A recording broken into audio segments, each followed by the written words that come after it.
Chapter 920. Under Loki's lead, Noah entered a reception room that directly faced the corridor of the mansion. It was a vast room with an expensive-looking sofa and a round table covered with a tablecloth. The surrounding decorations were filled with a high-class feeling. At first glance, rather than saying that this was a reception room, it would be better to say that it was a lounge used by the members of the clan when they were having a leisurely chat. The evidence was that after AIC and the others entered the room, each of them naturally found a seat and sat down. By the way, the three leaders of Loki's clan, Finn, Riveria, and Gareth, seemed to have put down their work to greet Noah when they heard that Noah was visiting.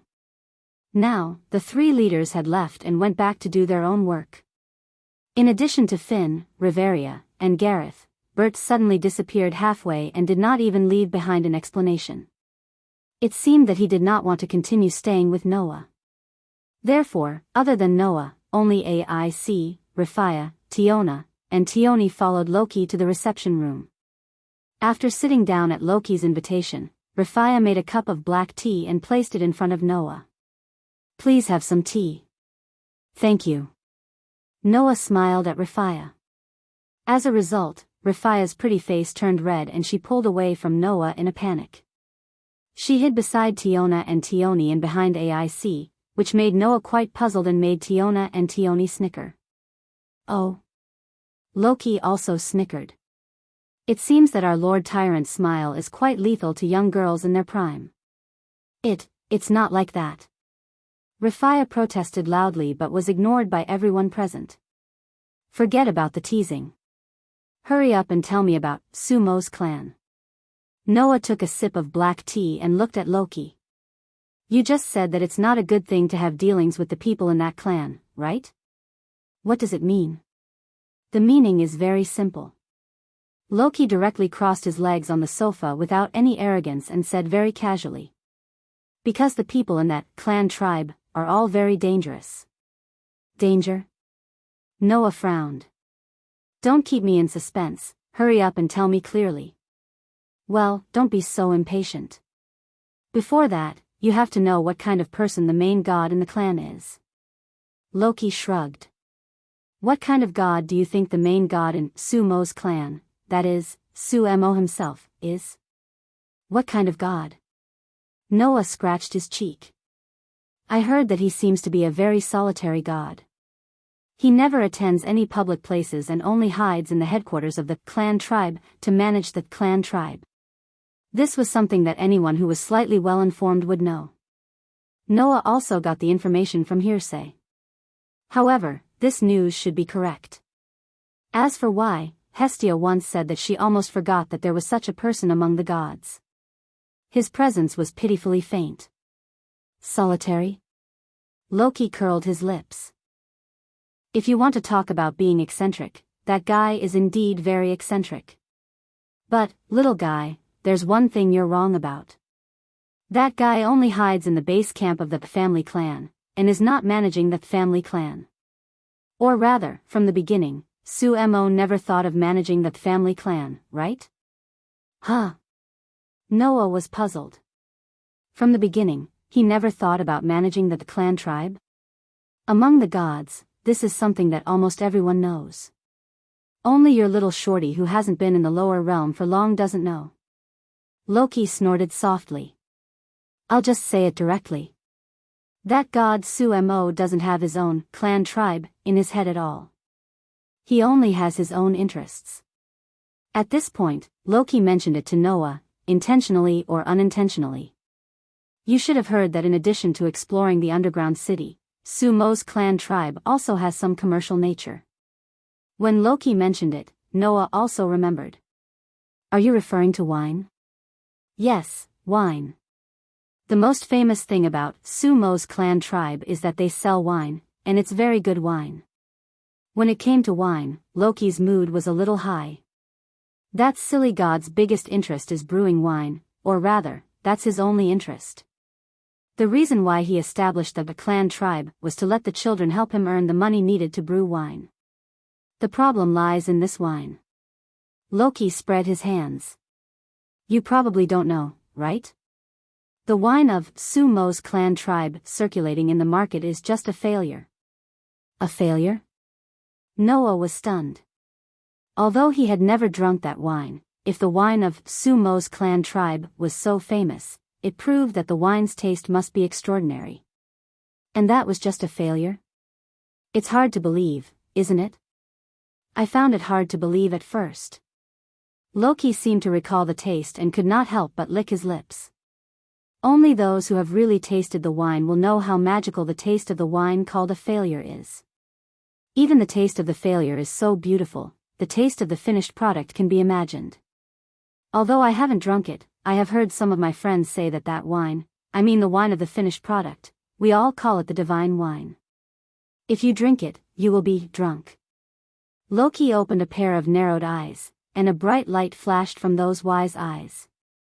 It's not the kind of drunkenness that makes you drunk, but the kind of drunkenness that intoxicates you from the bottom of your heart. It's like taking drugs, it's addictive.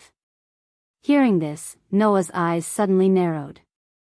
Could it be? It seems that you've almost understood, Loki said, speechless. That's right, almost all of the clan tribe of that silly god have tasted the divine wine.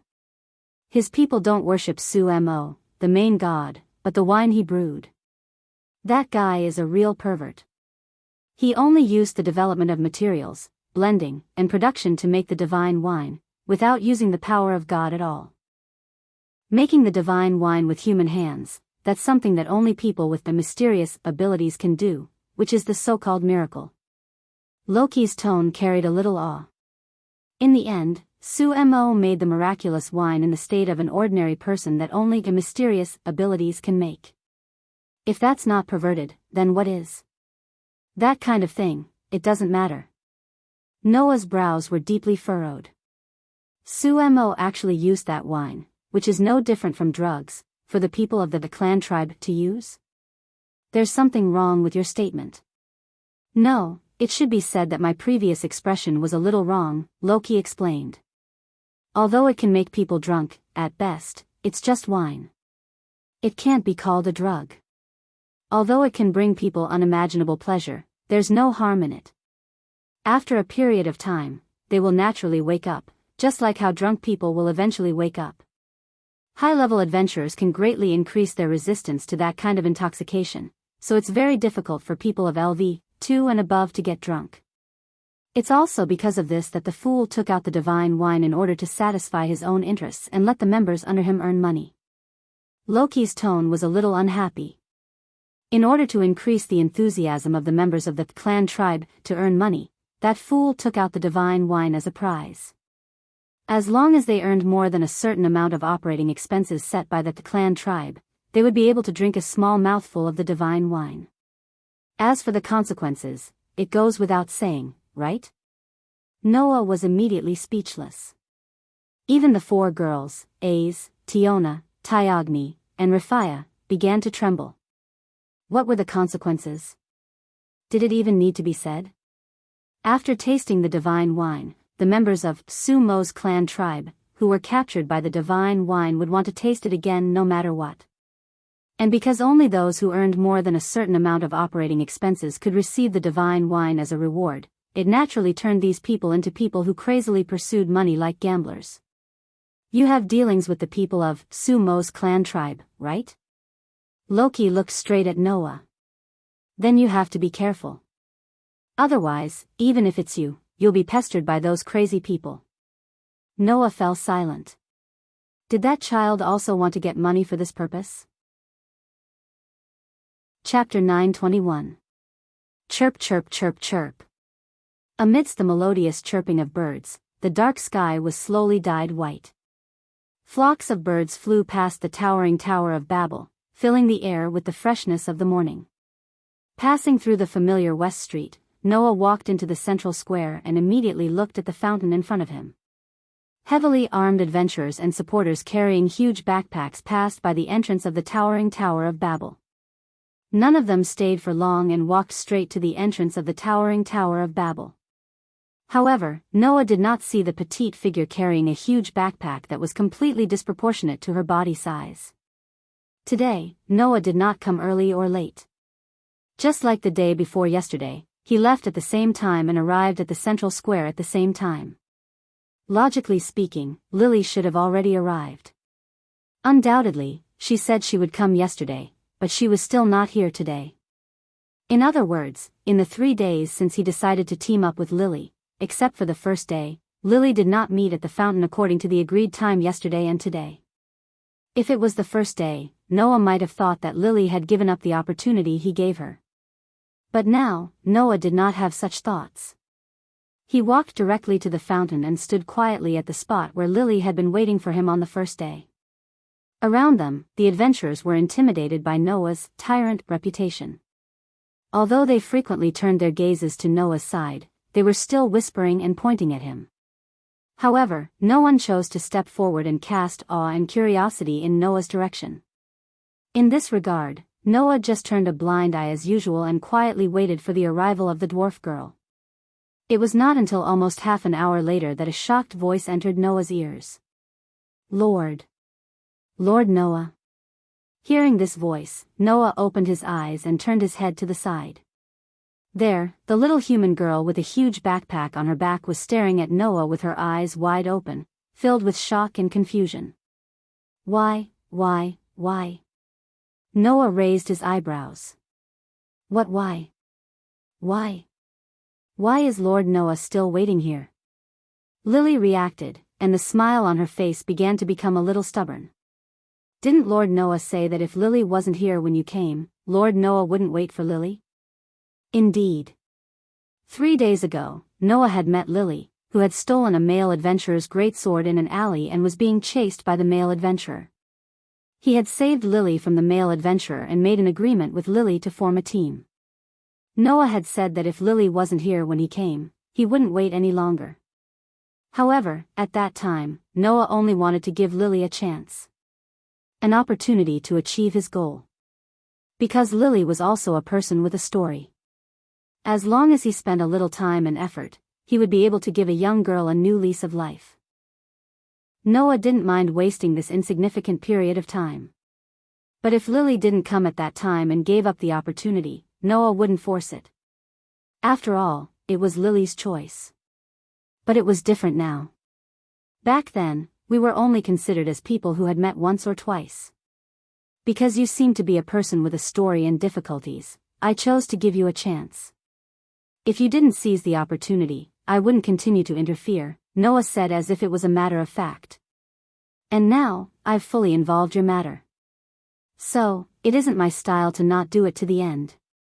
Fully involved Lily's matter? Lily's eyes glinted, but the forced smile on her face was still there. Lily doesn't quite understand Lord Noah's words. What do you mean? Noah didn't answer. He only smiled and said such a sentence. Compared to that, Lily, don't you have anything to say about being late? I'm sorry. Lily fell silent for a moment and lowered her head. Lily is late. And? Noah asked unyieldingly. What's the reason for being late? Today, Lord Noah feels very unyielding. Lily's smile began to be tinged with a trace of anxiety. Lily was only delayed by the matters of the clan tribe. Didn't Lily apologize to Lord Noah here?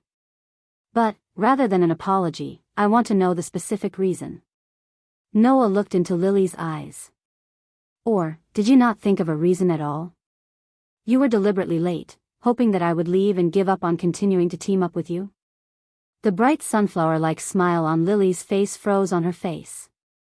Even her tone became stubborn. Lord Noah, what are you talking about? Lee. How could Lily deliberately give up the opportunity to make a lot of money with Lord Noah? Make a lot of money? Noah suddenly laughed. The amount of money we've earned is really not much, is it? Lord Noah, what kind of joke is this? Lily could not help but laugh. Earning millions of Varus in a day, this kind of harvest is not much? Then what is considered a lot? No matter how much it is, it's only the two of us who are earning. It can't be compared to those who are really making a lot of money. Noah shrugged. For example, the wine that your Sumo's clan tribe is selling, I heard that it's only a bottle, and the market price is at least 60,000 veris. Moreover, that wine seems to be a failed product. If you sell the finished product, then you'll really make a lot of money, right? The smile on Lily's face had gradually faded, and it was replaced by an unconcealable heaviness. She lowered her head and said so. Lord Noah knows a lot.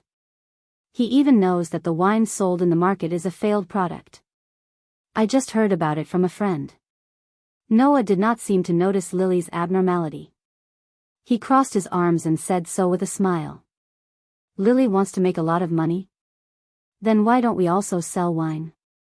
Lord Noah is joking again. Lily smiled unnaturally.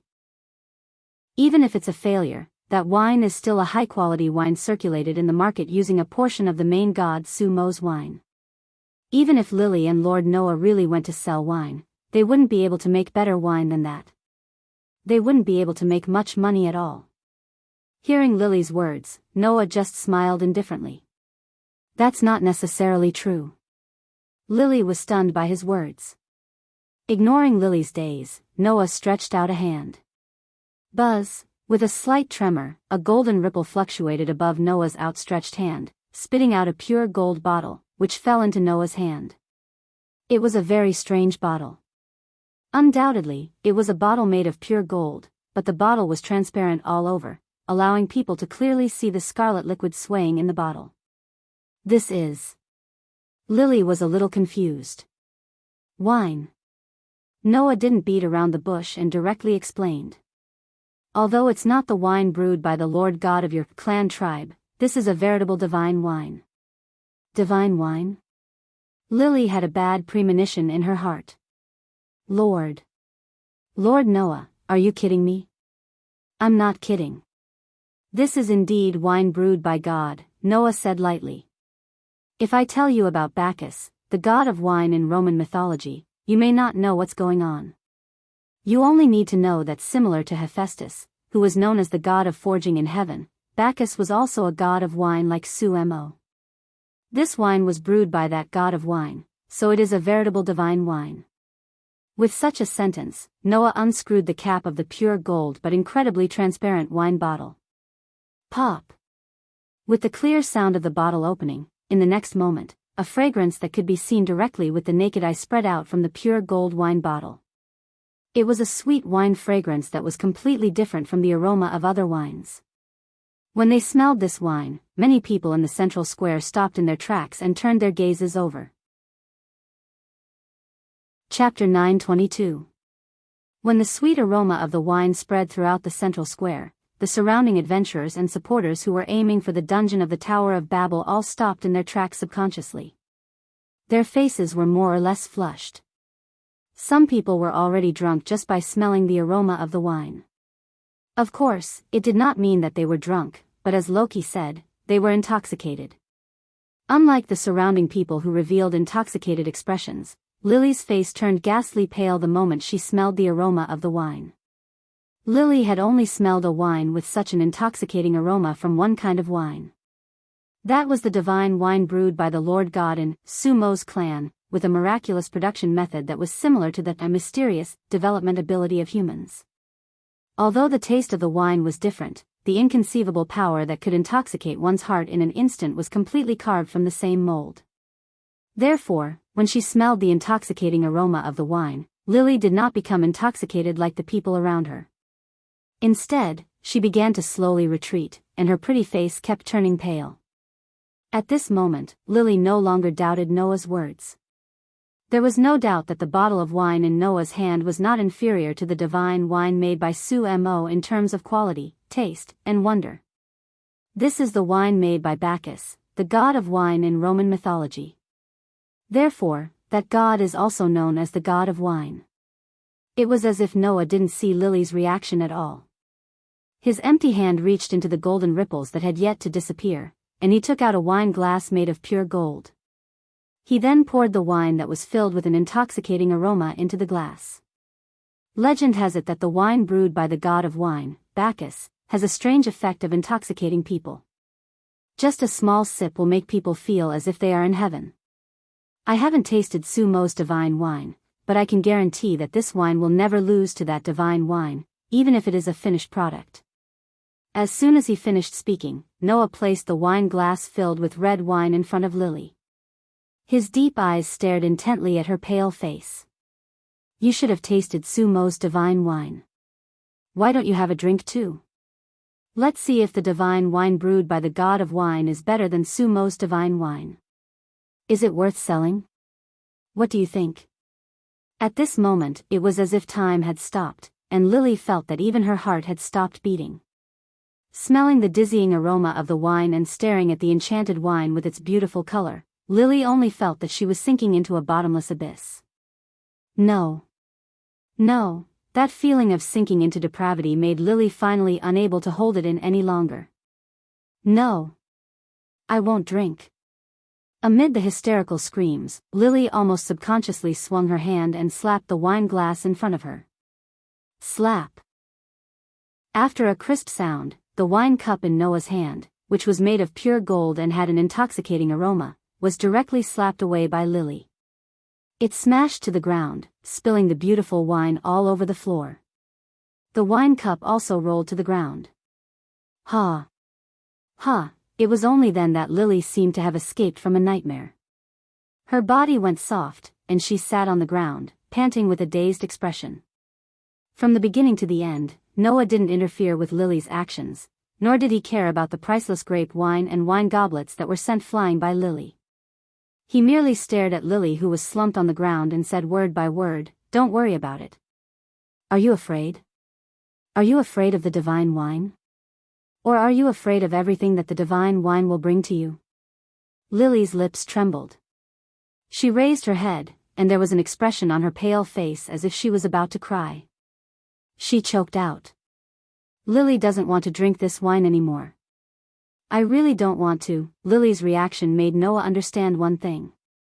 At the very least, Lily didn't steal and rob to raise money for the so-called divine wine. In other words, Lily not only had no interest in the crazy divine wine of Sumo's clan, but she also had a fear of it. Noah was not wrong. Lily was afraid. She was afraid that as long as she came into contact with the aroma of the divine wine, she would be manipulated by the magic of the divine wine, like a beast, and become a slave to money and madness. Loki said that although Sumo's divine wine had the effect of intoxicating people, it was still just wine after all. Even if one was drunk, sooner or later, they would still wake up. However, with Sumo treating the divine wine as a prize, if the people of his clan became crazy after tasting the divine wine and desperately tried to raise money, and then continued to drink the divine wine that could confuse people's hearts, they would continue to be captured by the divine wine and become slaves to money. As a result, they would naturally fall into an absolute loop, and there would be no way to get out of it for the rest of their lives. There were only two kinds of people who could get rid of the charm of the divine wine. One was the high-level adventurer who had successfully risen to LV2 and could greatly resist the magic brought about by the divine wine. The other was the person who could not earn enough money and could not get the divine wine as a prize. Over time, as the effects of the divine wine passed, they would wake up. Lily once confessed that she did not have the talent to be an adventurer. Because of her lack of ability, she finally chose to become a professional supporter. Then, Lily was very likely the latter. Undoubtedly, you have already gotten rid of the magic of the divine wine, so why are you still raising money at all costs? Noah half knelt and looked directly into Lily's eyes. Why don't you tell me the reason? Lily. Because of the divine wine, Lily's heart seemed to have become timid, and she could not help but speak in a sobbing voice. Lily just wants to use a lot of money as an exchange to beg Sumo to let Lily leave the clan. You raised the money in order to leave the clan tribe? The unexpected answer made Noah a little surprised. Noah had imagined various reasons for Lily to raise the money. However, Noah really did not think that it would be such a reason. However, if what Lily said was true, then it was possible. To put it in an extreme, everything in the gods' family was basically the property of the Lord God, including the people themselves. Once they joined the clan of a god, unless the main god agreed, if they left the clan without permission, it would be a small matter if they did not get the ability value update, but it would be a big matter if they became a character on the blacklist of the clan and were hunted down by the clan. Noah had even heard that this kind of person who left the clan without permission, once their usual behavior was too easy to cause bad effects, it was very likely that even the guild would hunt them down. And this kind of person who left the clan without permission was basically impossible for the main gods of other clans to accept. The first reason was that without the consent of the Lord God of the previous spawn, there was no way for other gods to drop their divine blood into the body of a person who already had the grace of another god to renew their ability value. Firstly, it was because no one knew when this person would betray the clan tribe and leave on his own. Therefore, this kind of person would usually become a rat crossing the street. Not only would everyone want to beat them up, they could only live on the streets, and no one would be willing to take them in. It was because of this that Lily wanted to exchange for the consent of the main god by gathering things that would move his heart, right? After all, what Sumo wanted most was money. That way, he could continue with the winemaking operation that would consume a lot of money. However, there was a problem here. Why? Noah asked aloud. Why do you want to leave the clan? Although Sumo's clan had various problems, it was not enough to make people want to leave at all costs, right? Even if they were afraid of the divine wine, wouldn't it be fine if they did not taste the divine wine? Could it be that Sumo would force others to drink the divine wine? Lily. Lily trembled all over and bit her lip tightly, as if she had found an outlet to vent, and clear tears flowed from the corners of her eyes. What Lily wants has nothing to do with Master Noah. After saying this, Lily stood up before Noah could react and fled into the bushes next to her. Wait! Noah was shocked. Without hesitation, he chased after him. Chapter 9:23. Ha! Ha! Ha! Ha! In an empty alley, Lily, who was carrying a huge backpack, panted heavily as she ran forward desperately. Tears were still flowing from the corners of her eyes, but her heart was screaming madly. Lily is such a useless person anyway. She's even afraid of a glass of wine. She's useless at all. Lily hated adventurers very much. However, compared to adventurers, Lily actually hated herself more. Noah did not know that Lily did not join Sumo's clan voluntarily, but was born as a member of Sumo's clan.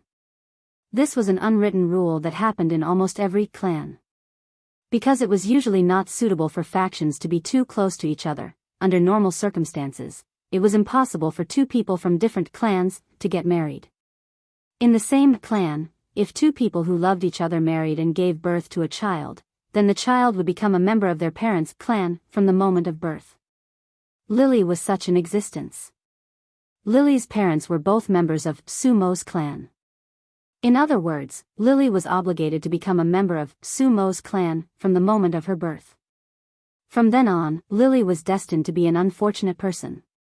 This was because Lily's parents, as the grassroots members of Sumo's clan, were also captured by the magic of the divine wine and became slaves to money. Under such circumstances, in addition to their own crazy pursuit of money, Lily's parents had been almost rude to the young Lily to earn money, and had never fulfilled their responsibilities as parents. Then, in order to pursue money, one day, Lily's parents got into the underground tower that they could not explore with their own strength and were killed by monsters. As a result, Lily was left alone. At the same time, the death of her parents did not relieve Lily. There was no other reason. Even Lily herself unfortunately drank the divine wine when Sumo's clan planned to expand the faction and distributed the divine wine as bait, and became a captive of the divine wine. Like the other people in Sumo's clan, after Lily was captured by the divine wine, she crazily wanted to get money. However, the young Lily did not have much ability, nor did she have the talent that an adventurer should have. Thus, she was forced to become a support. As a result, Lily was despised and looked down upon by others. Whenever Lily acted as the support of an adventurer team, those adventurers who looked down on Lily would brazenly or openly take the spoils of war for themselves, leaving the weak Lily with no way to deal with them. Even if Lily did earn some money at times, the adventurers in the same clan would also have evil intentions towards the weak and lonely Lily in order to obtain the divine wine as a prize. Just like that, Lily would either have her spoils of war swallowed by her fellow adventurers who looked down on her when she was acting as a support for a small adventurer team, or she would be oppressed by the adventurers of the same clan. Over time, Lily, who couldn't make any money, naturally couldn't get the divine wine as a prize.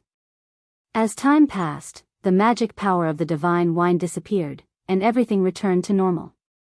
But at this point, even if she wanted to regret it, it was too late. The only choice left for Lily was to continue living as a support who was despised by others.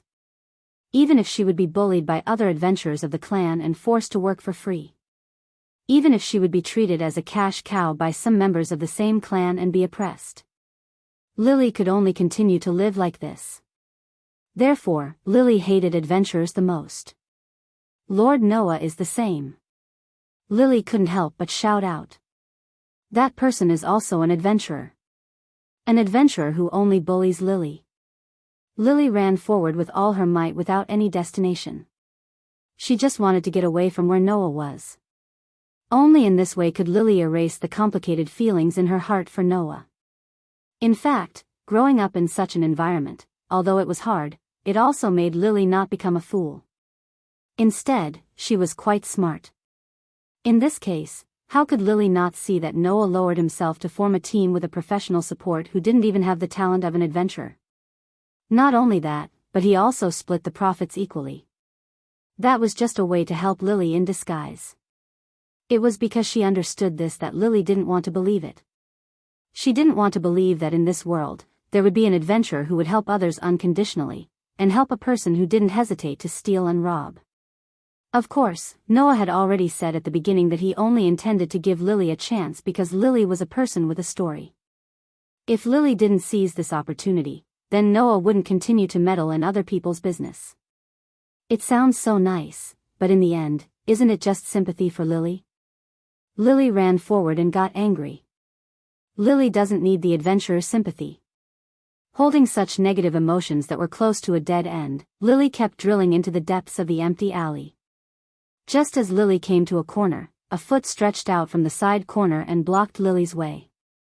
Lily, who didn't notice this, was directly tripped by that foot. She didn't even have time to react before the ground began to enlarge in front of her eyes. Bang! With a muffled sound, Lily could only tilt her body at the last moment, letting her shoulder hit the ground to lessen the impact on her body. However, it was inevitable that a burst of pain came from her shoulder, causing Lily to groan in pain. The sudden development made Lily a little unable to react. Until a voice full of anger sounded. "You actually ran away? Giving up a chance to make a lot of money and running away?" Along with such an angry voice, a few figures walked out from the side alley. The leader was an orc. It was a very strong orc whose face was filled with ruthlessness. Seeing this orc, Lily's face turned pale.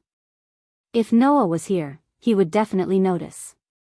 These adventurers led by the orc were all people who were hiding in the bushes yesterday. And only Lily knew. These people were none other than a portion of the adventurers who had been squeezing him dry despite sharing the same clan as himself. "Hey, Eddie." With a tone full of anger, the orc squatted down and laughed angrily. "I should have told you the day before yesterday. Since you can earn so much money by following that tyrant, then you should just keep following him. Think of ways to follow him and stick to him. That way, you'll be able to make a fortune, right?" After saying that, the orc's expression became irritable. "But, Eddie, you didn't listen. Not only did you suddenly run away yesterday, but you also deliberately came so late today to make that tyrant give up on you. Now you ran away again. Didn't you just give up such a good opportunity?"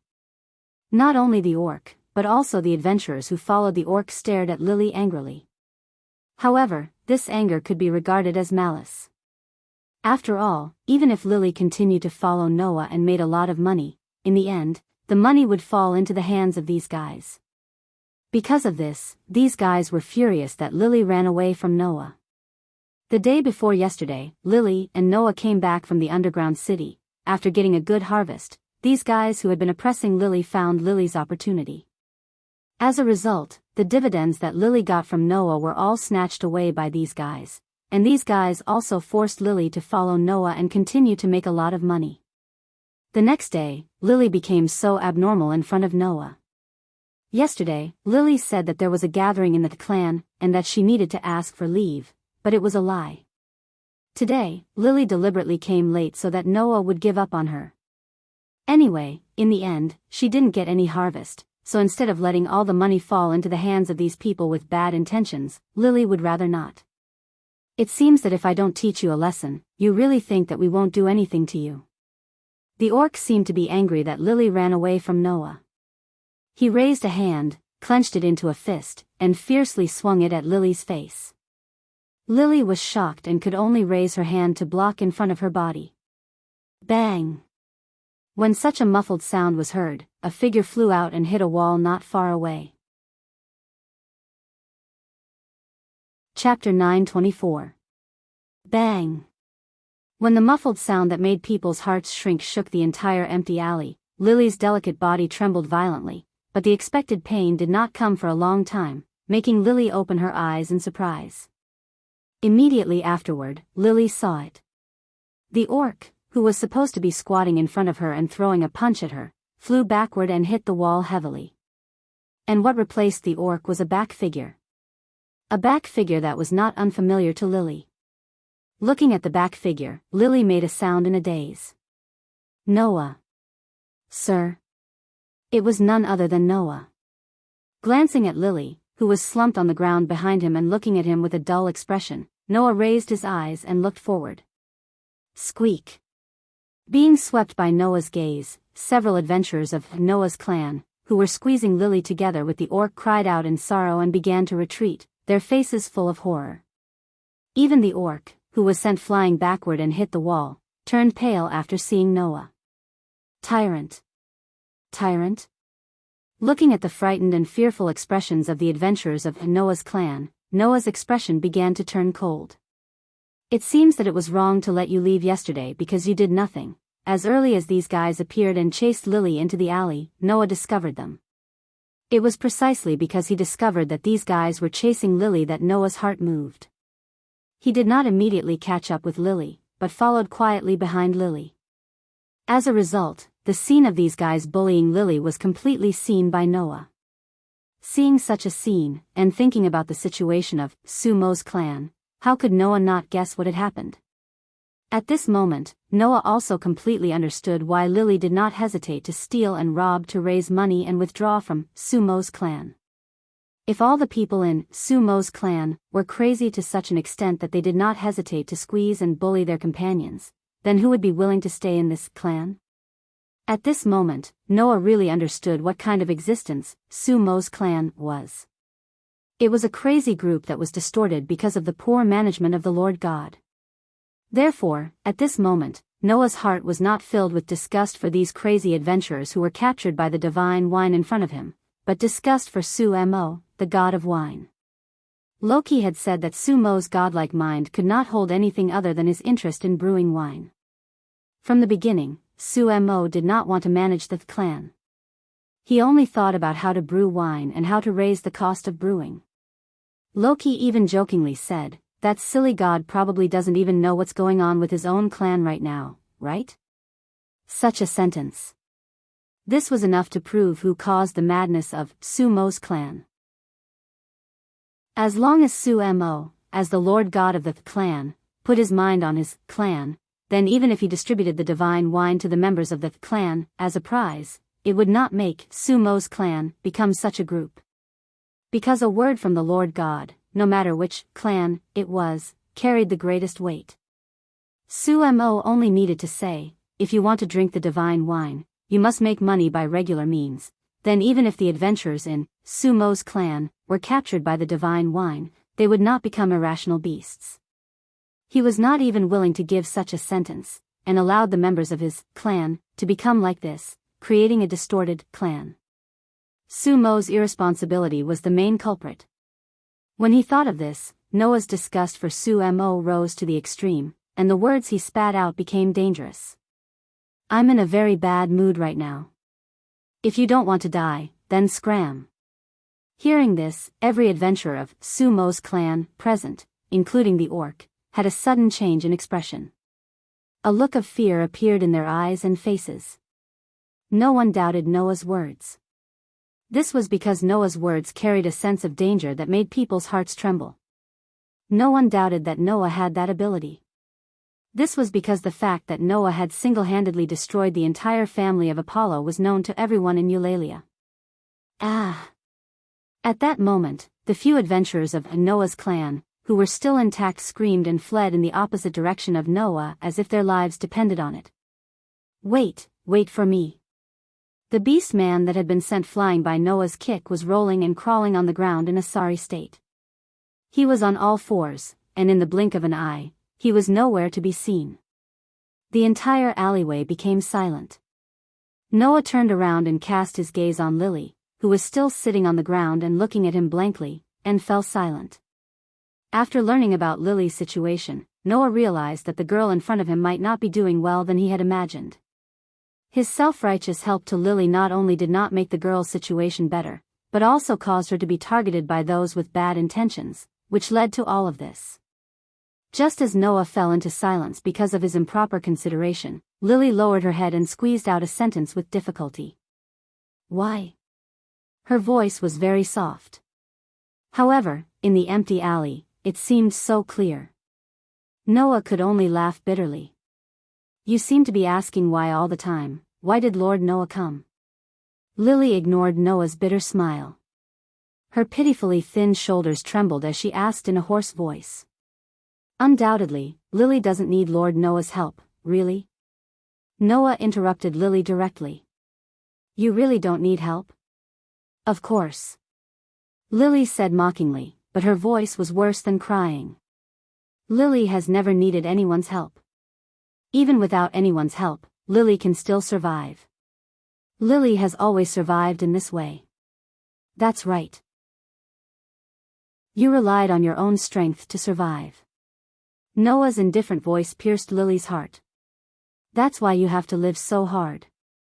Lily opened her mouth as if she wanted to refute, but she couldn't even squeeze out a word. She could only sit there paralyzed. She raised her head and looked at the dusky sky. Her eyes were unusually empty. As expected, it's better for Lily to die. Why? Do you really want to die? Noah's gaze towards Lily became calm.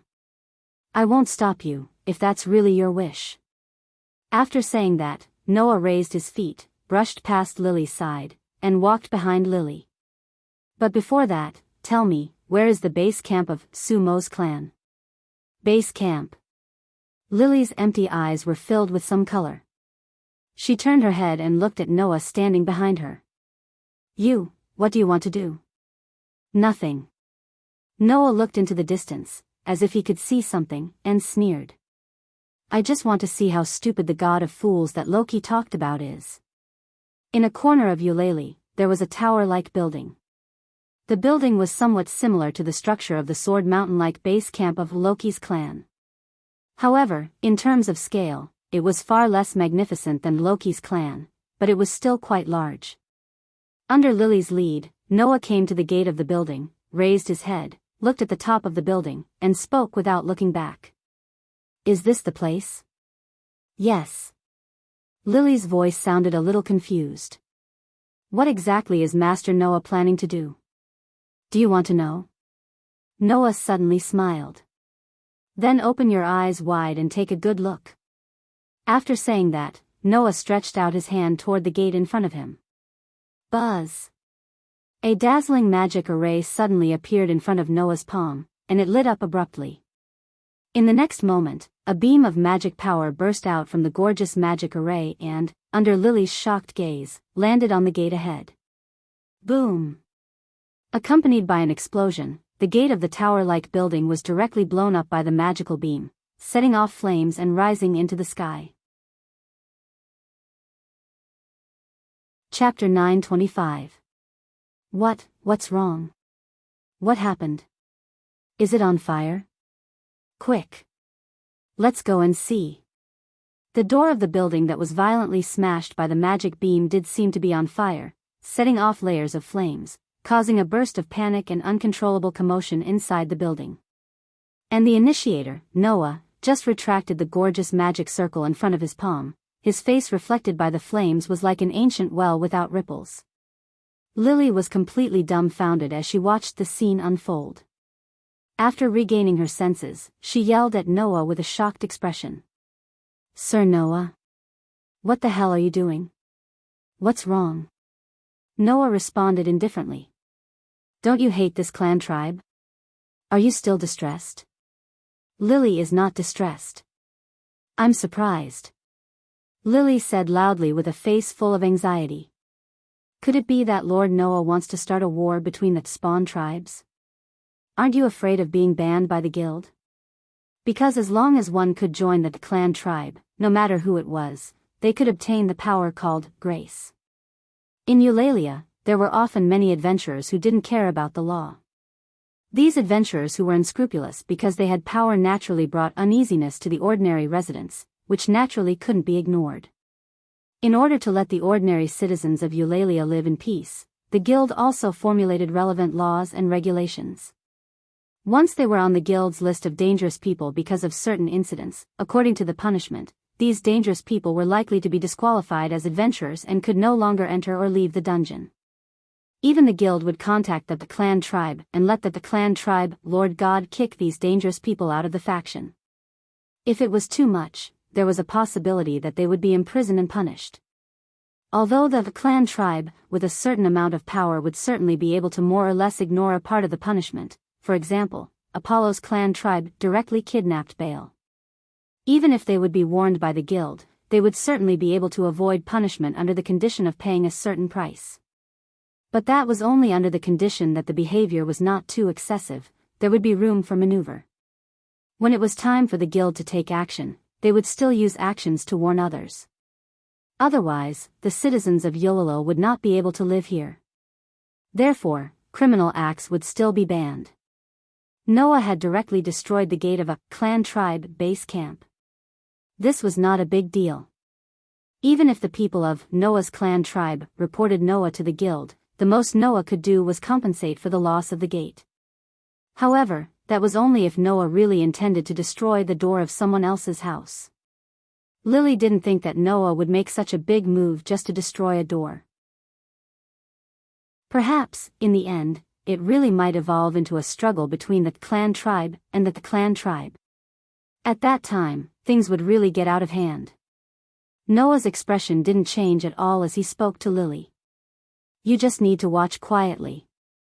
While they were talking, the sound of panicked footsteps could be heard from the inside of the burning door.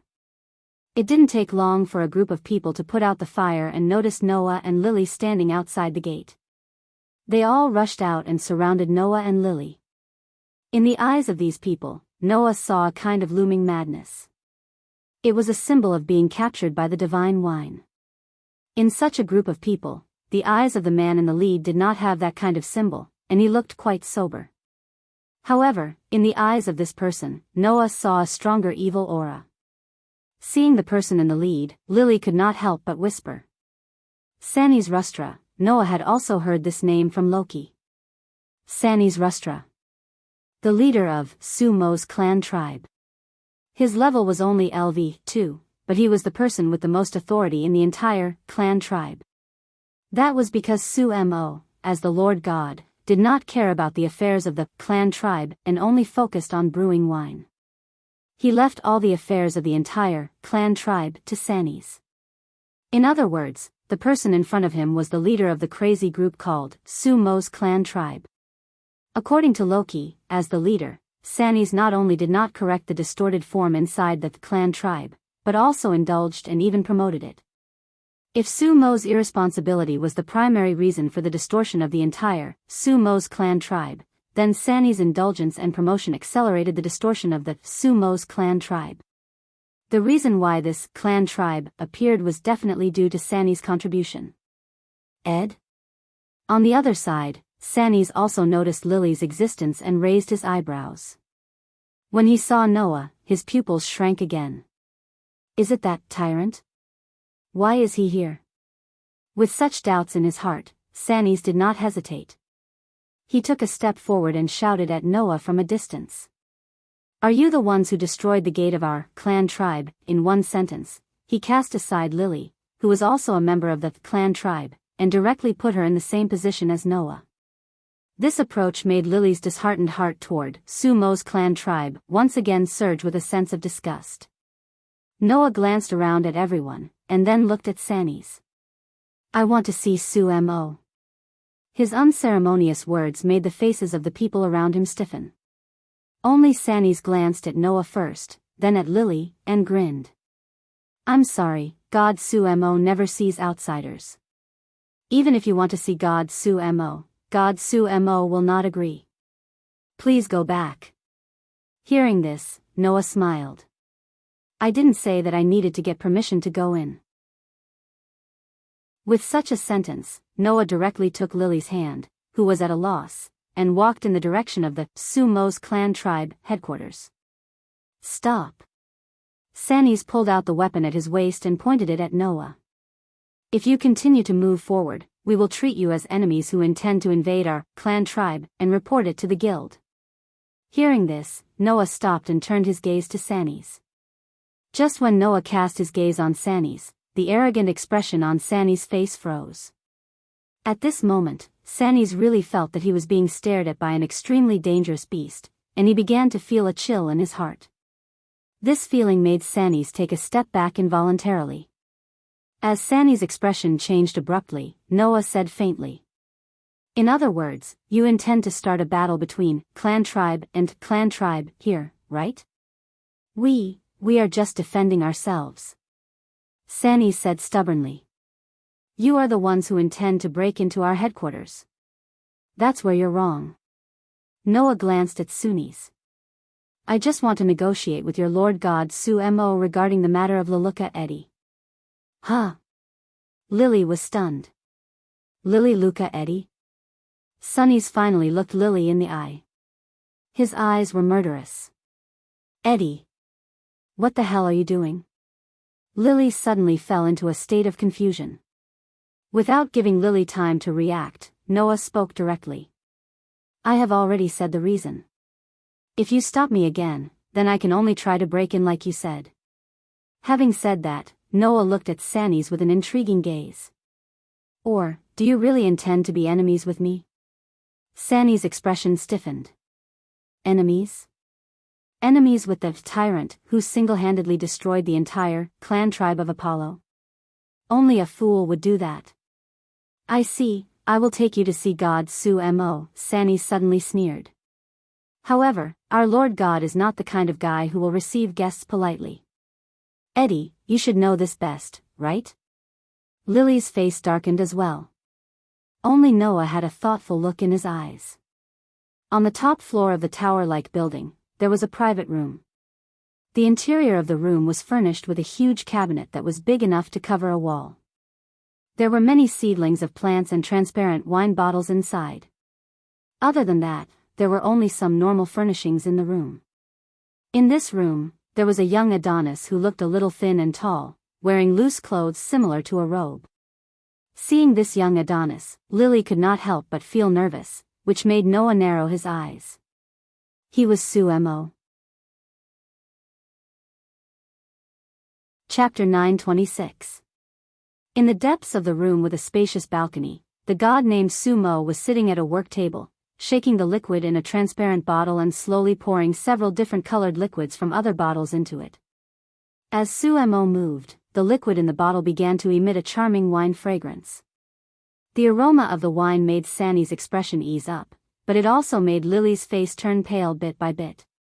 There was no doubt that Sumo was making divine wine. Although it was not finished yet, the smell of the wine was enough to intoxicate the average person. However, while making the divine wine, Sumo did not pay attention to anything else at all. Whether it was Noah, Lily, and the others who came in from outside, or the explosion at the door, Sumo did not show any concern. He just mixed the ingredients for the wine there. Faced with Sumo's attitude, Noah felt a little angry. If Sumo was so focused that he could not care about anything else, then it would be fine. At least, that would mean that Sumo did not know what was going on around him. However, Sumo had obviously noticed the arrival of Noah and the others. In the end, this god just stood there with a look of indifference.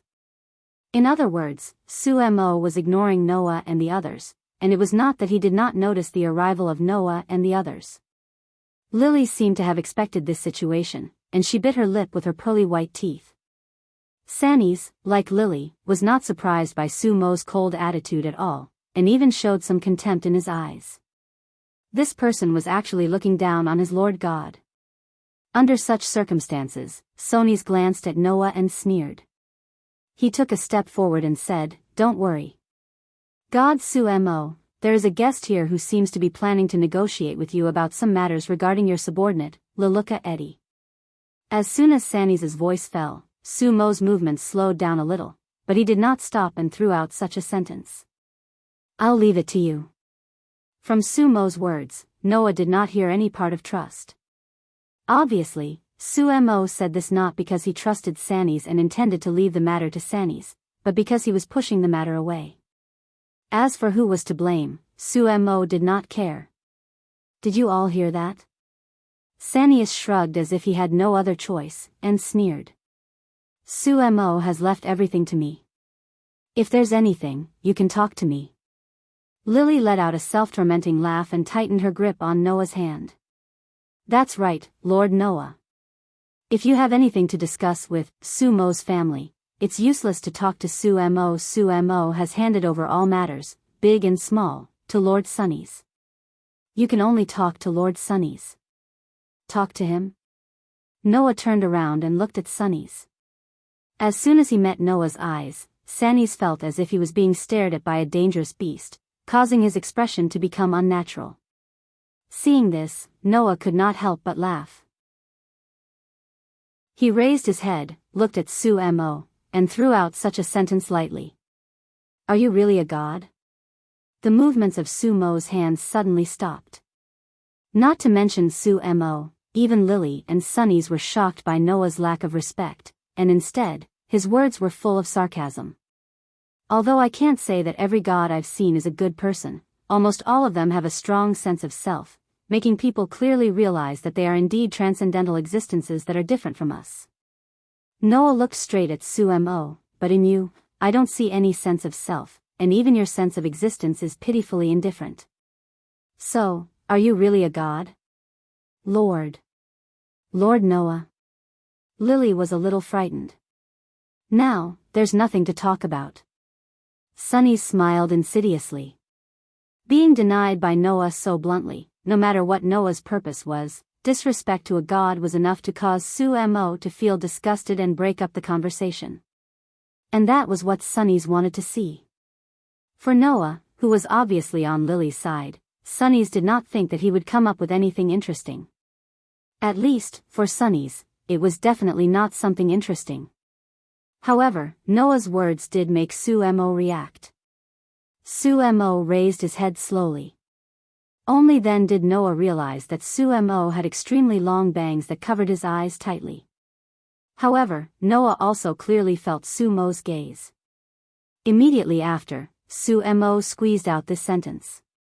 "What's the point of listening to children like you who are easily indulging in wine?" Hearing those words that lacked any inflection, Lily was speechless and froze on the spot. Even Noah completely understood Sumo's inner thoughts with this sentence. Sumo was disappointed. He was disappointed in the members of his faction, and he was also disappointed in the people of the lower realm. The reason for the distortion of Sumo's clan was undoubtedly because of the divine wine. Sumo took out the divine wine mainly because he wanted to use the divine wine as a reward to increase the motivation of the faction members. As a result, the children under Sumo's command were captured by the magic of the divine wine one by one, indulging in the pleasure brought by the divine wine. Sumo must have witnessed all kinds of ugly fighting behaviors of the children in the clan for a period of time in order to get the divine wine, right? Seeing such a scene, Sumo could not help but feel disappointed. Sumo did not mean any harm. No matter what, at least this Prince Charming did not deliberately use the divine wine to make the children in the clan go crazy in order to obtain funds, because his interest in brewing wine required a lot of financial support, so that he could earn money by any means. After Sumo was disappointed, he completely gave up on the people of the lower realm, no longer had any interest in them, and no longer cared about them. However, it was this look of extreme disappointment in the children that made Noah's heart burst with anger. Without any hesitation, Noah stepped forward and grabbed Sumo's collar. Sumo was caught off guard and lifted him up fiercely. "Lord Noah!" Lily turned pale with fright and was thrown into a panic. "You! What are you doing?" Saniz's expression also changed greatly, but he did not intend to step forward. There was only fear in his eyes when he looked at Noah, and he did not show any concern for the safety of his Lord God. Noah ignored Lily and Saniz's shocked look and held Sumo's collar. Looking at Sumo's bewildered look, he spoke in a deep voice. "What right do you have to be disappointed in your own children? Do you think that your clan members sank into the divine wine because their will was not strong enough? Do you think that you have no reason at all?" The 3 questions in a row made Sumo confused. Indeed, compared to you gods, many of the people in the lower realm are insignificant. Their wills are not firm either. Just a little bit of temptation is enough to make them fall. But it is precisely because of this that people need gods. They are praying for the gods' guidance, hoping that the gods will save them from the abyss of depravity, Noah said coldly. And you, from the beginning to the end, have never thought of guiding your own children. You have never played the role of a god. In this way, your children have fallen and fallen. Who can you blame? What right do you have to be disappointed in those children who have lost the guidance of God? Sumo's expression finally changed a little, and his eyes, hidden deep under his bangs, also wavered. "I won't deny your attitude, because some people really can't stand the slightest temptation. Their current depravity is only drawing out the dark side of their hearts. However, I dare not compliment your irresponsible and self-righteous behavior." Noah snorted coldly. "There are good deities and evil deities. There are good people and evil people. You can be disappointed in those evil people, however, you don't extend a helping hand to those who could be good. Therefore, you are not qualified to be disappointed in them." "That's right," Zhang Tai said. After leaving these words, Noah unceremoniously shook off Sumo's collar, causing Sumo to fall to the ground. He stared blankly at Noah, unable to react for a long time. Come to think of it, no one had ever said this to Sumo before, right? Therefore, Sumo had never realized that his indifference was the reason for the distortion of the clan, right? Then, what Noah needed to do was to scold this dull god awake, right? Chapter 927. As Noah's voice fell, Sumo's room fell into a state of unbearable dead silence. Lily looked at Sumo, who had fallen to the ground, with a complicated expression on her face. Saniz looked at Noah in horror, as if he still could not believe that Noah would treat a god like this. Sumo, on the other hand, was at a loss as he murmured.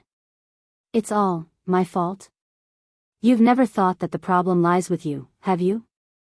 Noah looked down at Sumo, who was at a loss, and the anger in his heart gradually turned into a trace of pity and sympathy. "No matter what, you're still a god. If you can't even see this level of problem, then I advise you to go back to the heavens. The lower realm is really not suitable for you." Sumo fell silent. "Forget it." After venting all the anger in his heart, Noah no longer beat around the bush and directly stated the purpose of his trip. "I'm here just to ask you to release a member of your group. Of course, I'll pay the refund fee." Noah's words finally made the 2 gods present react. Lily clenched her fists tightly, and her palms began to sweat, but her eyes were full of strong expectation and pleading as she looked at Sumo. Sani's expression changed, and he screamed in his heart. Saniz was actually a very insidious person who was extremely loyal to his desires. Not only did this guy privately resell the divine wine brewed by Sumo for money, but he also had an extreme desire for money and women. Including tasting delicious food, Saniz greedily enjoyed all the pleasures in this world that could satisfy his physical desires. Therefore, Saniz liked Sumo's clan very much. That was because, in this clan tribe, not only did Sangis cover the sky with one hand, but no matter how many bad things he was involved in, Sumo, as the Lord God, would turn a blind eye and let Sangis do whatever he wanted, lawless to the extreme. It was also because of this that Sanis expressed his respect for God incisively and vividly, but in his heart, he did not take Sumo seriously at all. Therefore, in addition to Sumo's indifference to the operation of the clan, Sanis, as the leader, was also a very important reason why Sumo's clan had deteriorated to this point. However, if Sumo began to have independent thoughts about the clan tribe, it would definitely be the worst situation for Sanis. In that case, it was very likely that Sumo would take out all the things that Sangis had done in private and settle them all. Because of this, Sanis absolutely could not let Sumo free himself from the state of indifference to the clan tribe. He could not let Sumo ask questions about the members of the clan tribe. Immediately, Sunny stood up anxiously. God Sumo, please leave this matter to me. I will definitely take care of it. Hearing this, Sumo turned his head and looked at Sanis. Seeing that his over-god was looking at him, Sanis had an ominous premonition. It was impossible for Sumo not to know what kind of person Sanis was. The reason why he had always allowed Sanis, a person with an ugly heart, to run amok in the clan tribe was not because Sumo did not know what kind of person Sanis was, but because he was disappointed in the children of the lower realm and did not care about the character of the people who managed the clan tribe. Now, with Noah's words, although Sumo could not be said to have come to his senses, he finally looked at the problem in front of him head-on. In this way, how could Sumo, who understood Sanis' character, listen to Sanis' words? Therefore, Sumo just glanced at Sanis, and immediately cast his gaze on Lily. After a while, he nodded. I understand. Sumo finally began to ask about the matters of the clan tribe. Damn it. Sanis' head heated up, and he looked at Noah fiercely and roared violently. It's all your fault. The hot-headed Sanis suddenly pulled out the one-handed sword at his waist and rushed in Noah's direction without any hesitation. The weapon in his hand drew a cold arc, and he slashed fiercely at Noah's head. Whoosh! However, almost at the same time, a foot seemed to appear out of thin air, carrying a whistling wind, and kicked heavily on Sanis' chest. Bang! The muffled sound rang throughout the room. Sanis spat out a mouthful of blood, and his whole body flew backward like a kite with a broken string, at a faster speed than when he rushed in Noah's direction. He hit the wall heavily, his head tilted, and he fainted. Only then did Noah retract his foot. He seemed to be talking to himself as he spoke indifferently.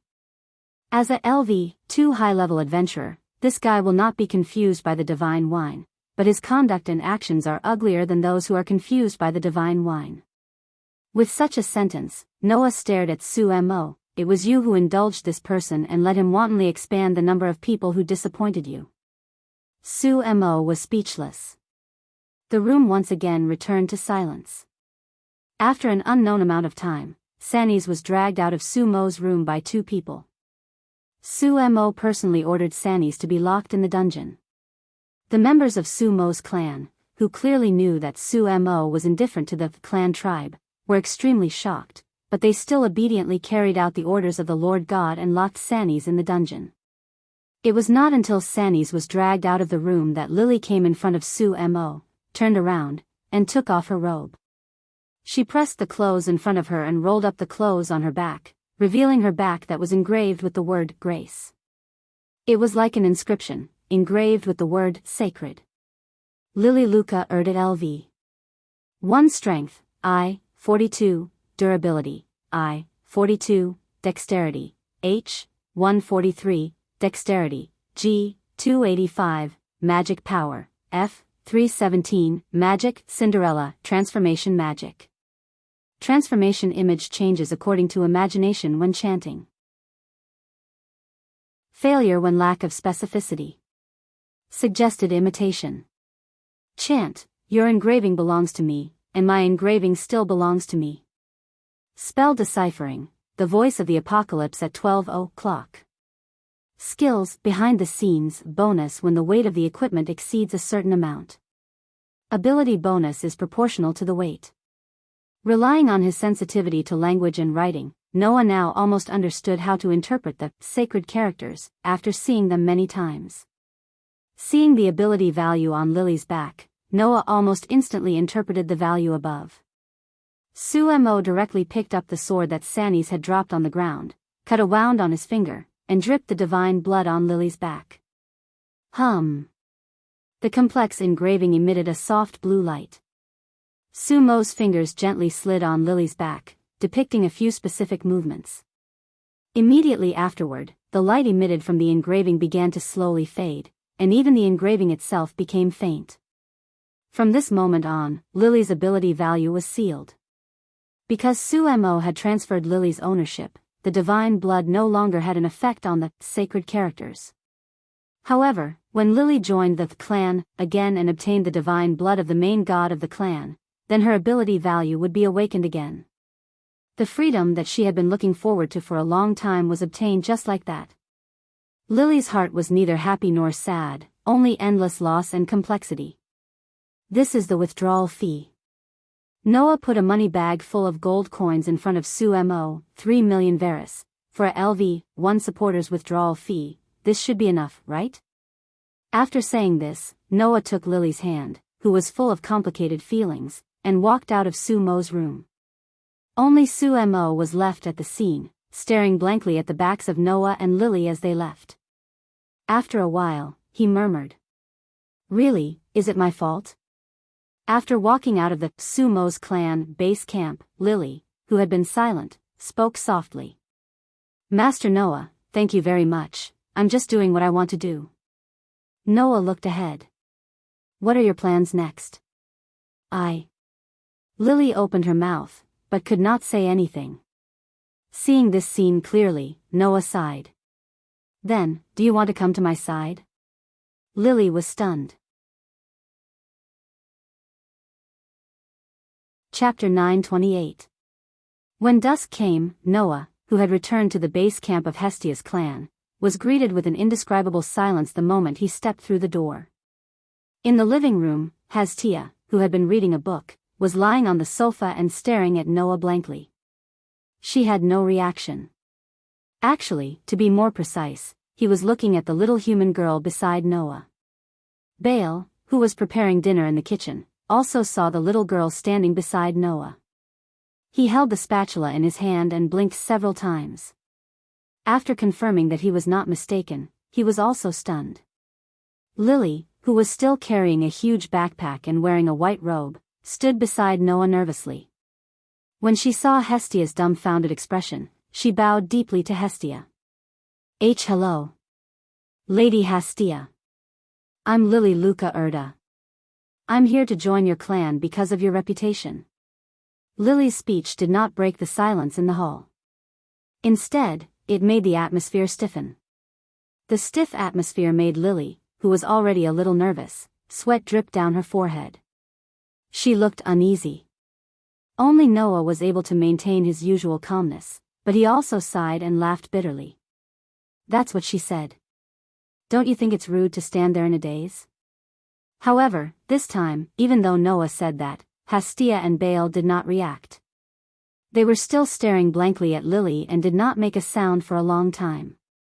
When the atmosphere was so stiff that it was unbearable, Hestia murmured as if she was sleep-talking. Finally. Lily opened her eyes wide and nervously waited for Hestia to continue. Finally. Baal blinked again with a confused look on his face. Finally. Even Noah was a little confused, scratching his head in confusion. Under such circumstances, tears began to well up in Hestia's eyes.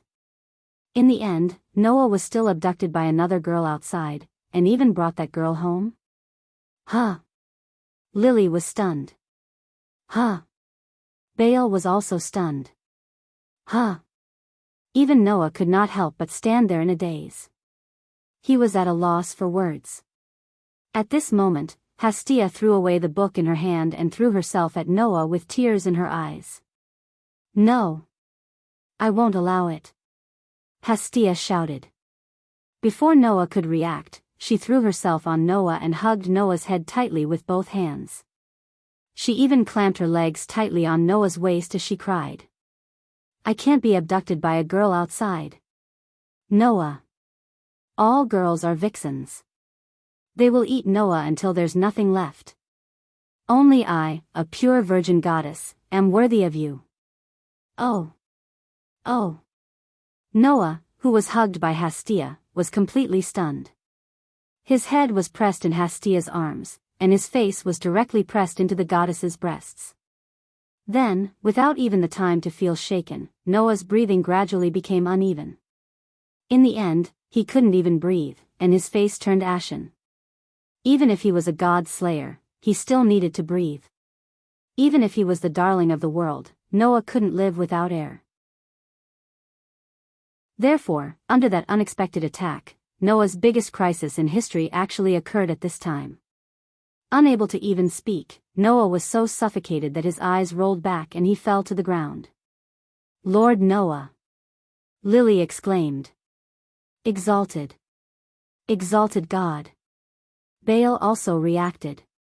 He rushed out of the kitchen and paced around anxiously. "Quick. Let go of the leader. He's going to die. He's going to die." Hastia seemed to have only just realized what situation Noah was in. She lowered her head and looked at Noah, who was in her arms, and her eyes widened. Instead of letting go, she anxiously hugged him tighter. "Wah. Noah. You can't die. If you die, what will happen to me? Then hurry up and let go of me." Noah roared in his heart, but because of the lack of oxygen, he began to gradually become confused. Even his hands and feet became weak, and he couldn't pull away from the goddess. In the end, Noah could only faintly hear the screams of Hastia, Lily, and Baal, and then he lost consciousness. 10 minutes later, Noah, who was lying on the sofa, pressed his head and looked weak. Seeing Noah's weak appearance, Lily and Baal shuddered. They didn't expect that the tyrant, who couldn't even defeat Eulalia's ultimate weapon and single-handedly destroyed the entire Apollonian race, would almost be suffocated to death in Hastia's arms. The weapon named Goddess was simply too terrifying. Even Noah had a bitter smile on his face. "I almost became the first god slayer in history to be suffocated to death by a girl." Hastia looked at Noah with tears in her eyes. "Noah, what did you just say?" "Nothing." Noah sighed loudly, sat up from the sofa, and looked at Hastia with an annoyed expression. "I want to ask you, what's wrong with you?" Who told Noah to be abducted by a vixen outside?" Hastia stared at Lily and pointed at her nose. "By the way, who the hell are you?" Lily's body stiffened when she saw Hastia's fierce glare. She didn't know what to do. "Hey, Commander," Baal sneaked up to Noah and whispered. "That child is the one who stole the weapon you bought for me last time, right?" "Yes." Noah didn't hide anything and nodded. "Well, a lot of things have happened. In short, this child isn't a bad person. Don't worry about what happened in the past." "No. I don't care." Baal quickly shook his head. "Commander, you bought the weapon for me. Of course, you can decide what to do with it. I won't have any objections." "That's good." Noah scratched his cheek and turned to Hastia, who was glaring at Lily. "Hastia, don't be so hostile. A lot of things have happened to this child. She has suffered a lot in the past. If possible, I hope you can let her join our clan, so that she can enjoy the good times after the suffering." Hestia immediately raised her eyebrows, but her eyes didn't move away from Lily. She stared at Lily and puffed up her cheeks. "Are you really not a bad girl who wants to abduct Noah?" Lily doesn't have such thoughts." Lily quickly shook her head. "Lily is just an insignificant supporter. How could I possibly abduct Lord Noah? That's hard to say." Hastia's eyes were filled with doubt. "I've seen many famous people fall into depravity because of a woman. Who knows if you're here to harm Noah?" Lily lowered her head as if she couldn't find the words to refute. "Hastia," Noah frowned and knocked on Hastia's head. She's here to seek refuge with you. How could you say such unpleasant words? But tears welled up in Hastia's eyes again. She looked at Noah with a pitiful gaze. I'm worried. Noah didn't know whether to laugh or cry at Hastia's pitiful appearance. Ever since the war game, Hastia's desire to monopolize Noah had reached a peak. She would follow Noah around at home. Even when Noah came back from outside, Hastia would make Noah tell her everything that happened that day. It was as if she didn't pay attention, Noah would run away and never come back. Noah couldn't do anything about it. Noah also knew that because almost every god outside wanted to poach him into their family clan, Hasti, who treasured Noah, had become extremely sensitive. But there was no need to be so nervous, right? In short, listen to Lily's story first, Noah said to Hastia. You can make a decision after you hear it. Chapter 929. That's it. Lily, who had confessed her past, lowered her head and didn't even dare to look at Hestia. She could only force out her words with great difficulty. Lily knows that Lily is a dirty person. If a dirty little person like Lily joins the Hestia clan, it is very likely that the reputation of the Hestia clan will be damaged, and it may also affect everyone. However, Lily will try her best to not get everyone involved. Please let Lily join the Hestia clan. The atmosphere in the hall became heavy as soon as Hestia finished her words. Your Highness, Baal said through clenched teeth as he looked at Hestia with a pleading gaze. I would also like to ask you to take in Miss Leluca. It was only natural that Baal would react this way. After all, Baal himself had been rejected by many of the clans, leading to his desperation. In the end, he was picked up by Hestia and joined her clan, so he didn't end up on the streets. Compared to Baal, Lily's situation was even worse. Therefore, if Hestia did not take Lily in, then Lily, who was a professional supporter, might end up like Baal and be rejected by all the clans. In the end, she could only end up on the streets. Belle, who didn't want to see others in the same situation as him, pleaded. It was obvious that he sympathized with Lily because they were in the same boat. However, Hestia only crossed her arms and closed her eyes as if she was deep in thought. She did not speak for a long time. Seeing this, Lily's heart became uneasy. Baal didn't dare to disturb Hestia, but his kind nature gave him the courage to do so. Your Highness, please. Before Baal could finish his sentence, Noah, who had been listening quietly, reached out his hand and pressed on Baal's shoulder. He shook his head at Baal. Hasti will make her own judgment. Just wait and see, Roland said. Baal opened his mouth, but in the end, he chose to keep quiet and obediently waited for Hestia's decision. After a while, Hestia opened her eyes and looked at Lily. I understand your situation now. I just want to ask you, after joining our clan, do you still plan to continue doing those dirty things? At this moment, Hastia's eyes seemed to be able to see through all the disguises in the world, which made Lily's heart tremble slightly. Lily knew that she was being tested by Hestia. But that was to be expected. Since Lily had such a criminal record, even if Hasti didn't blame her for what she had done in the past, if Lily continued to do that after joining Hastia's clan, it would be Hastia's fault. Hestia was different from Sumo. Although this little goddess basically did not have much ability, she would treat the children in her clan as her real family and was willing to take on everything for her children. She was much more responsible than Sumo. If Lily continued to do things that would ruin her reputation in the future, Hestia would definitely not allow it. Just like how a parent would never allow their child to steal or rob. Now, Hestia was in such a state. Under Hestia's gaze, Lily couldn't hide her feelings anymore. Because in front of God, the people of the lower realm could not lie. Once they lied, they would be seen through by God in an instant. Therefore, Lily took a deep breath and said the truest words in her heart.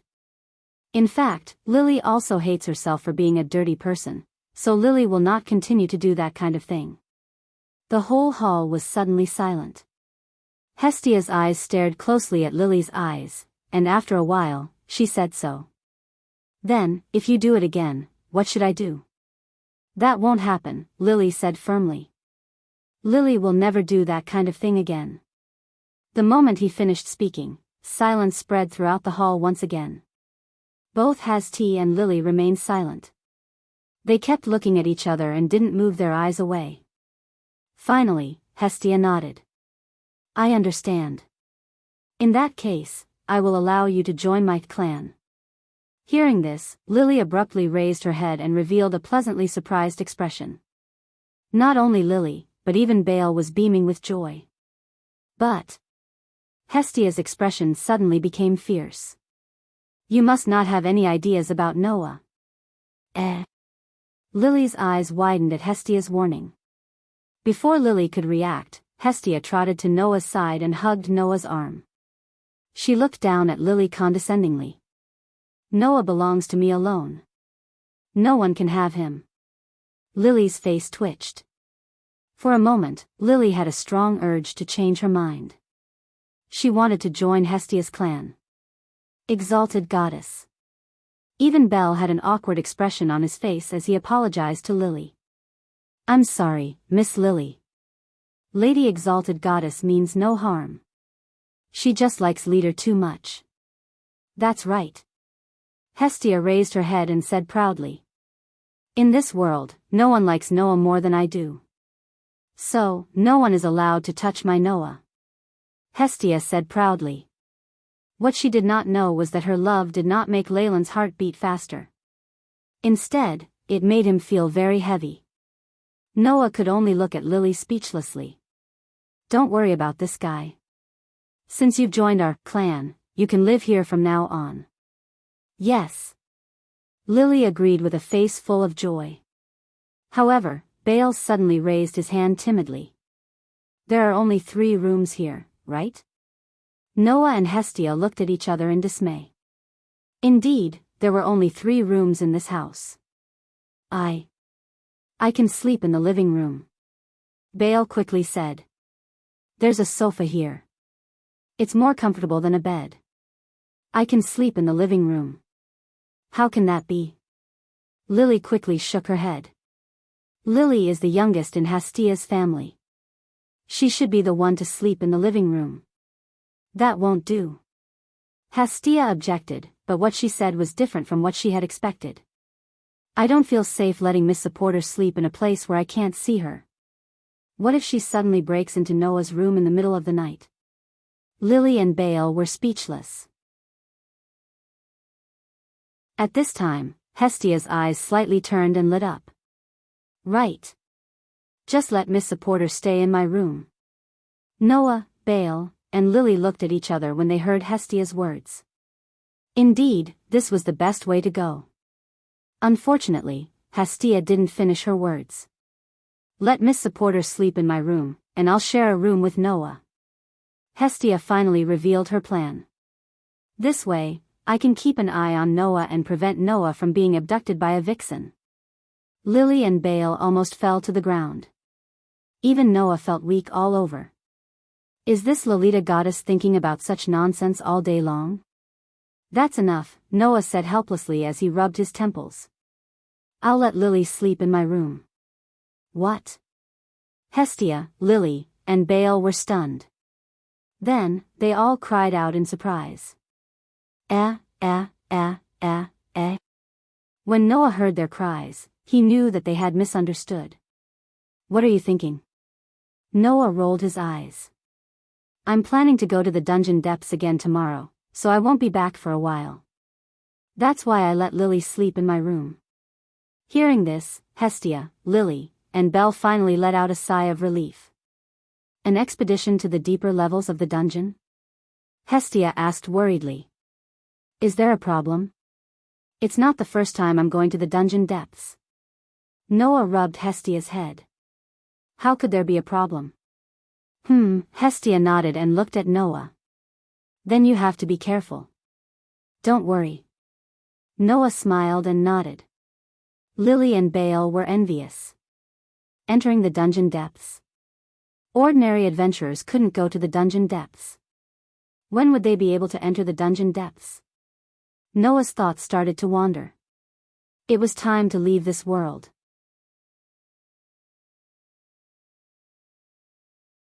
Chapter 9:30.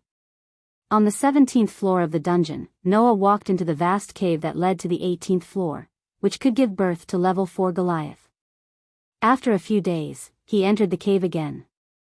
The last time he fought with level 4 Goliath and level 5 Goliath, it became bumpy and battered.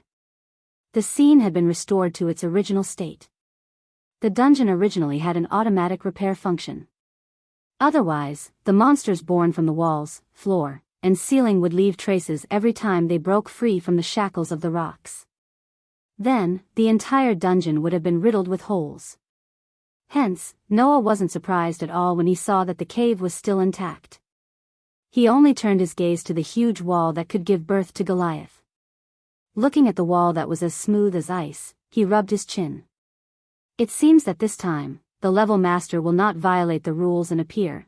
According to the rules of the dungeon, the birth time of the level master must be 1 or 2 months after death. The reason why the second Goliath appeared immediately last time and was upgraded to level 5 was entirely because Noah used divine power without permission and attracted the rejection of the dungeon. Now that Noah had entered in a well-behaved manner, it naturally wouldn't cause any abnormalities. If that's the case, I can also give it a try here. With such a sentence, Noah took out a piece of parchment. Noah Dole LV.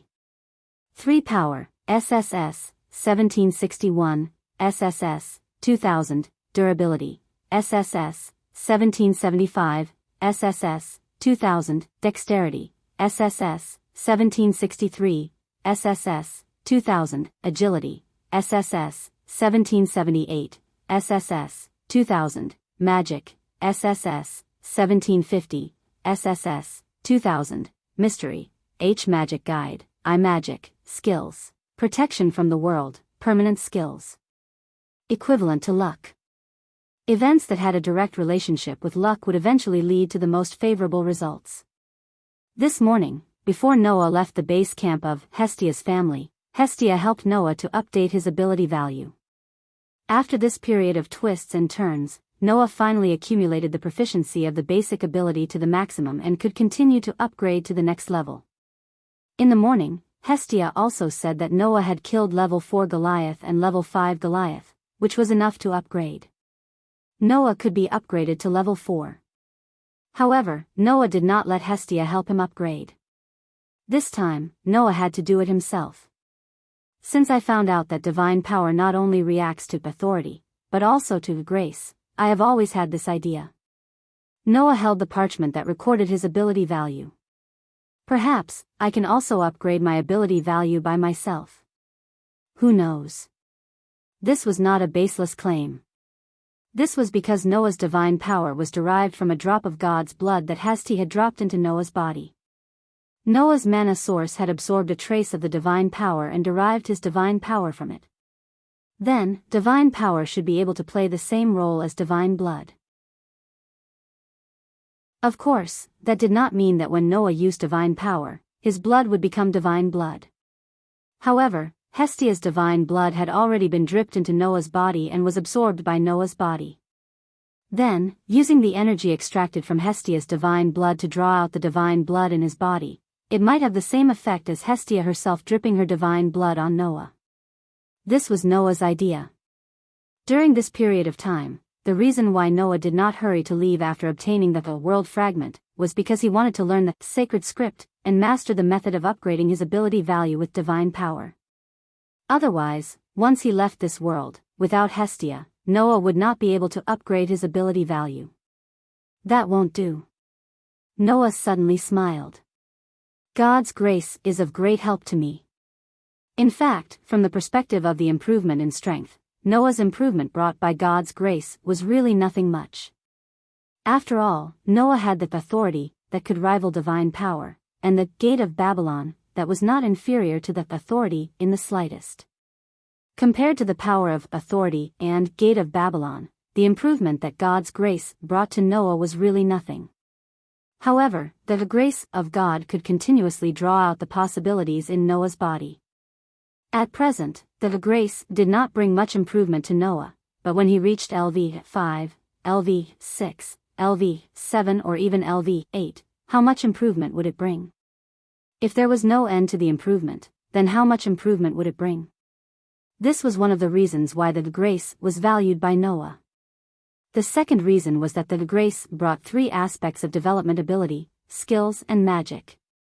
For example, the mystery that could cause miracles, or the magic that could increase the power of magic, and so on.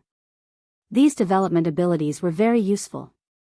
Coupled with the discovery of skills and magic, as long as he could obtain a powerful skill or magic, it would be a profit for Noah. Then, there was the last and most important reason. That was one of the basic abilities, the durability, which would bring unimaginable benefits to Noah. This ability was mainly used to improve the body's ability to resist attacks, the ability to reduce physical damage, and the ability to bear the burden of the body. Don't forget, when Noah used that authority, once he used 2 avatars, not only would his magic power enter a state of intense consumption, but his body would also bear an unimaginable burden. Now, Noah had an unlimited source of magic power, so his magic power was no longer a problem. If he could increase the durability, then he could greatly extend the time he could use 2 avatars at the same time. In this way, when the durability ability was increased to the extreme, it would not be a dream for Noah to freely use all 10 avatars. Of course, using avatars at the same time would also bring a burden to the spirit. But Noah's soul was originally very strong, and the strength of the spirit, which was directly linked to the soul, would also continue to increase. Considering from this point of view, it could be understood how much the grace would help Noah, right? With such expectations, Noah closed his eyes, and his mind was immersed in the source of magic power in his body. With a move of Noah's mind, the dark hole-like source of magic power began to spin, and instantly turned into a source of divine power. Then, Noah controlled the divine power in the source of divine power, and let the divine power flow through his body. At this moment, Noah felt the ability value on his back emit an amazing temperature. Immediately, Noah poured the divine power into the ability value on his back in one breath. Clang! Outside, Noah's back suddenly bloomed with a blue light, illuminating the whole space. Immediately after, Noah's mind entered a dreamlike state. It was as if he was constantly sinking into the depths of his body, discovering some bright specks of light. Noah's mind was shocked, and without hesitation, he used his mind to wrap up those spots of light, and led them into his body. Suddenly, on Noah's back, the hard-to-understand text began to jump, and gradually changed. After an unknown amount of time, the text followed the blue light and disappeared into Noah's back. At the same time, a wave of information followed the flow of divine power in Noah's body, and rushed into Noah's mind. Noah Dole LV.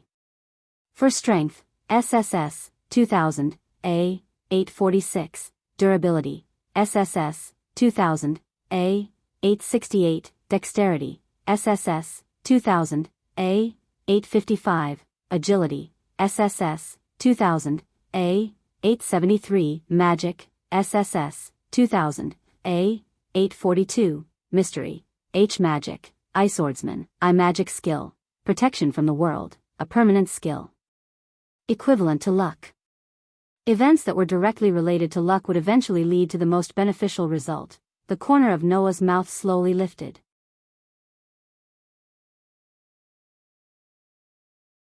Chapter 931. This was a very peaceful forest. There were no signs of human habitation, and there was no end to it. It was like an endless ocean. At a glance, everything was green. In this tranquil forest, a small stream slowly flowed from afar. It was like a small Milky Way, embellishing this lush sea of trees, giving people a feeling of being in a paradise. However, this tranquility did not last long. Bang!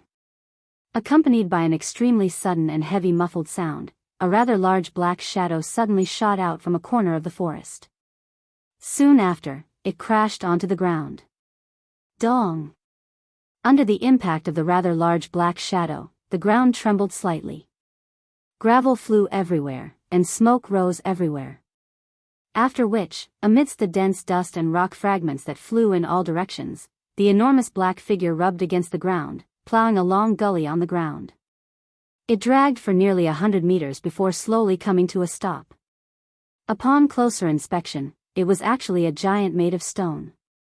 It was about 2 to 3 meters tall, and had an extremely sturdy human silhouette. Paw paw paw paw.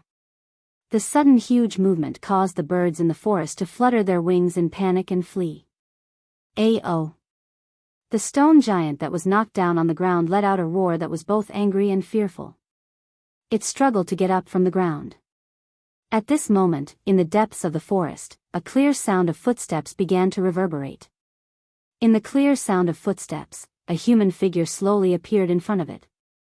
A-oh. Looking at the figure that slowly appeared from the depths of the forest, the stone giant's roar became even more fearful. Then, the owner of the figure stopped and slightly raised his head, exposing his face to the dazzling sun. The newcomer had black hair and black eyes. It was Noah who left the world of looking for a chance encounter in the underground city, and came to a new world. Looking at the big guy that was roaring at him, Noah raised his eyebrows. You seem to be able to more or less understand the meaning of my words. Then, you should know that if you continue to fight like this, you definitely won't be able to win against me. Why don't you just obediently back down here? The stone giant seemed to be able to more or less understand the meaning of Noah's words. A pair of hollow eyes stared at Noah. A long while later, it finally emitted a roar that was filled with unwillingness. It took heavy steps and gradually retreated into the depths of the forest opposite of Noah. Seeing this, Noah let out a sigh of relief and laughed bitterly. What a strange world. It had already been half a day since Noah had come to this world. During this half a day, Noah felt as if he had returned to the time when he entered the deep mountains and forests for cultivation. It was almost impossible for him to have a moment of peace. As for why, it was because there seemed to be many unknown creatures in this forest. When Noah entered this world, he appeared in this forest. Then, after spending half a day, Noah was looking for a way out of the forest.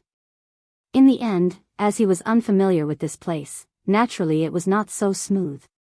If he simply wanted to leave the forest, there were many ways to do so. However, the unknown creatures in this forest would come out from the surroundings from time to time and cause various disturbances to Noah. At the beginning, Noah was found by a flame-like creature that could float, move, and even make sounds. It was obvious that it had life and consciousness. It seemed to be deliberately luring Noah and continuously led Noah into the depths of the forest.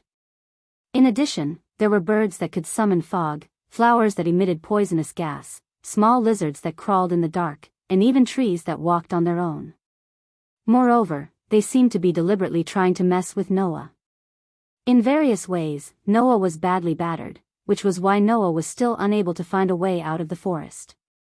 Most importantly, there seemed to be many powerful creatures in this forest. For example, the stone giant just now. According to the monster classification that Noah encountered in the dungeon in the previous world, the stone giant was at least level 3, which was much stronger than the Minotaur. Unfortunately, for an opponent of this level, even though Noah had just arrived in this world and had not reached the point where he could use his authority, he could still easily deal with it. After all, before leaving the previous world, Noah had updated his ability value on his own and raised it to LV4. Moreover, his all-around strength value had reached stage A. To put it bluntly, the current Noah, even if he did not use enhancing magic, with the level 4 bonus and the 4 basic ability enhancements of strength, durability, dexterity, and agility, he could definitely compete with Hercules, the Berserker, and not be at a disadvantage. If he used enhancing magic, he could directly crush Hercules without any suspense. Wasn't it easy to deal with the LV3 stone giant as easy as it could be? Of course, the stone giant that was equivalent to LV3 was the strongest creature that Noah had encountered in the past half a day. The rest of the creatures were equivalent to LV2, and there were even creatures equivalent to LV1, but they were all dealt with by Noah with one hand. However, after being messed up by these inexplicable creatures, Noah had completely lost his direction and could not find a way out. If possible, I don't want to use the treasures and items in the treasure room for the time being. Who knows what kind of world this world will be? If I were to usher in the same situation as the last time when I casually used divine power in the underground city, then the loss would outweigh the gain. Noah rubbed his temples. If there is really no other way, then I will use the treasures and items in the treasure room. For now, let's see if I can find a way out by myself. After making up his mind, Noah looked around. Although he could not see with his eyes, with Noah's excellent sensing ability, he could still sense that there were many creatures hiding in the surrounding forest. These creatures were the same as the ones that deliberately led Noah to get lost. They had been waiting for an opportunity to move and were ready to attack at any time. However, Noah did not feel any malice from these creatures. He reckoned that these creatures were just pranking Noah and deliberately leading Noah to get lost. Although they are not harmful, aren't they too mischievous? Noah sighed. If that's the case, it will be difficult to deal with them. What a pity. After saying that, Noah raised his awareness to prevent himself from being led astray by those inexplicable creatures. At the same time, he expanded his sensing ability. Noah's sensing ability was not a scouting ability. It was similar to a sixth sense. Of course, this ability could not be used to scout, but it could be used to detect the aura of any creature. If he could find the aura of a human in the forest, then Noah would be able to walk out of the forest. However, the range of Noah's sensing ability was not very wide. At most, it could only expand to a range of tens of meters with him as the center.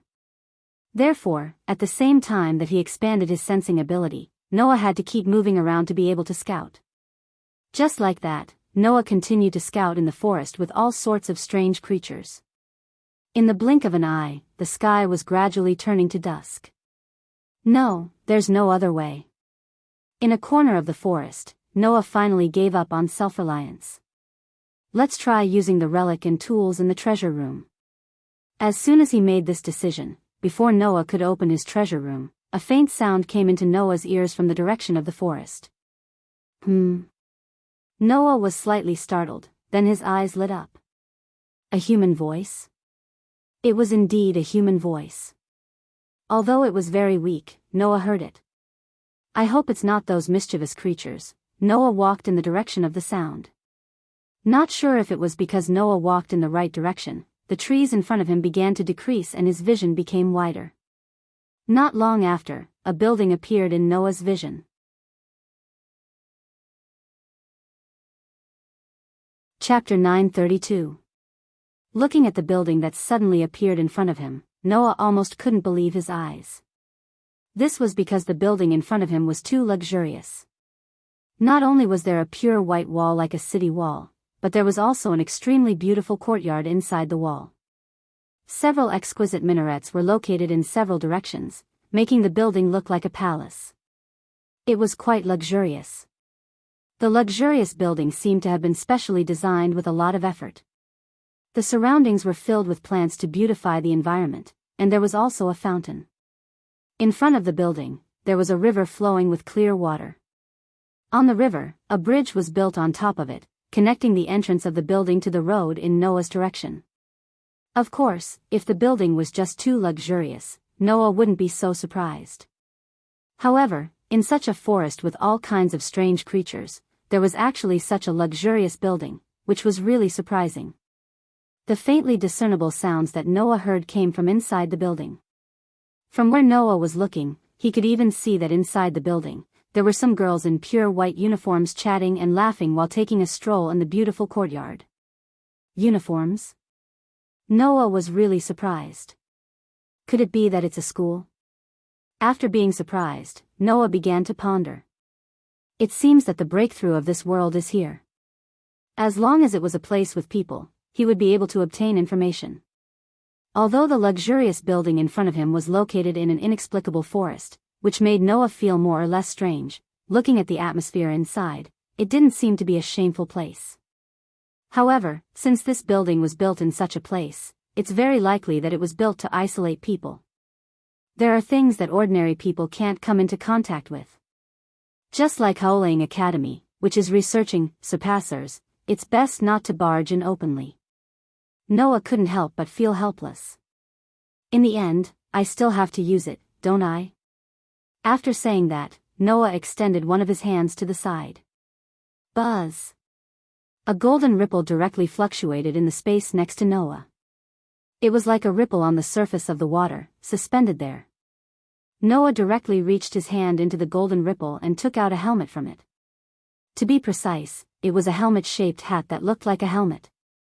Although this hat didn't have any combat effect, it was still a treasure. Almost everyone knew that Hades, the king of the underworld in Greek mythology, had a helmet that could make him invisible.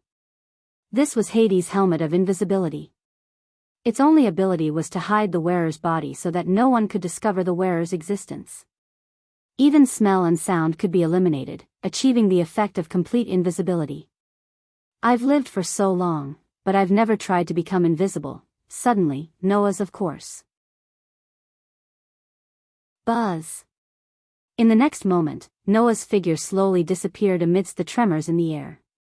Once he sneaked into the luxurious palace-like building, the first thing he did was to the courtyard. Around him, there were girls in pure white uniforms, chatting and laughing as they passed by. Each of the girls had the temperament of a lady from a wealthy family, which made Noah extremely curious. Why would such a group of girls stay in such a luxurious building in the forest? Could it be that this is the same place as Haolang Academy? With such doubts and curiosity, Noah walked forward aimlessly while carefully listening to the conversations of the girls around him. Hey, did you hear? The fire cat and the ice demon from the crow class are fighting in class again? Why is it the two of them again? They quarrel like that every day. How dare they call themselves aristocrats? That's why I can't stand those outstanding problem children in the crow class. After all, one is an elf user from a declining aristocrat, and the other is a lady from a rural aristocrat. It's natural that they don't have good manners. That's true. While saying this, those young ladies with noble temperaments brushed past Noah, who couldn't be seen at all. Noah knitted his brows and mocked them. Don't worry, you're just a bunch of young ladies. No matter how much of a lady from a wealthy family they are, mocking others behind their backs is nothing more than a group of lowly girls. However, from the conversation of the girls, Noah was able to glean a few pieces of information. First, this was indeed a school, or at least it had the same nature as a school. Otherwise, there would not be such a name, crow class, which was obviously used to differentiate between groups. Secondly, there seemed to be some aristocrats among the students here. Lastly, there was a term that Noah was rather concerned about. Elf user? Noah muttered. What kind of existence is that? After suppressing these doubts deep in his heart, Noah continued walking. It had to be said that this place was really big. The courtyard alone was enough to build a normal school, let alone a real school, which was ridiculously big. Perhaps it was because it was already dark, but the number of people gradually decreased. This made Noah unable to obtain much useful information from the conversations of the people here. However, Noah snuck into some of the buildings and saw something similar to a classroom, which made him even more certain that this was a school. However, for some reason, the interior environment of the building here was very strange. The stairs were crisscrossed. The corridor had many turns and forks. From time to time, some incredible creatures like the ones in the forest outside would pass by the corridor. Sometimes, they were beast-like creatures. Sometimes, they were creatures filled with a magical atmosphere. Sometimes, they were creatures like will-o'-the-wisps. Sometimes, they were creatures like balls of light. Walking in such a place, it was extremely easy to feel as if one had entered a fairy tale world. The feeling was as if this was not a place where humans should live, but a place where those wonderful creatures should live. Noah, who almost got lost again, finally walked out of those strange buildings with a distressed face.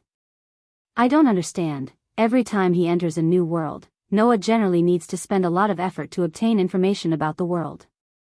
For Noah, this is undoubtedly the most difficult stage. After all, if he doesn't first understand what kind of world the current world is, then he will be limited everywhere and can't move freely. If this world also has a world will like Gaia and Alea to help, Noah can only leave such a useless hope and continue to walk here. At this time, from one of the buildings, a person walked out. It was a tall woman who wore a red suit similar to that of an office lady. She had long grayish-silver hair and a seductive face full of mature charm. She also wore a pair of small glasses on her face. She looked to be a woman in her 20s or 30s. Noah's outstanding sensing ability allowed him to sense an unusual aura from this mature woman, causing him to stop in his tracks and stand there. Then, the mature woman slowly walked past Noah, her high-heeled shoes making loud sounds as she walked past him. It was at this moment that the mature woman stopped her footsteps. At the same time, Noah narrowed his eyes.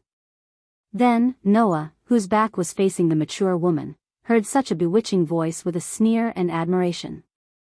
"You can actually let me get close to you before I notice your existence. You can be proud, intruder." The moment the words fell, a thick dark fog suddenly rose from Noah's back. Chi. Following the emergence of the black fog, the surrounding air seemed to be filled with the smell of death and decay. This caused the leaves that fell from the nearby trees to rapidly wither at a speed visible to the naked eye when they came into contact with the fog. In an instant, they had completely withered and lost all signs of life. Immediately, the pitch-black fog was like a tidal wave. With a roll, it surged wildly toward Noah, who was wearing an invisible helmet and concealing his figure.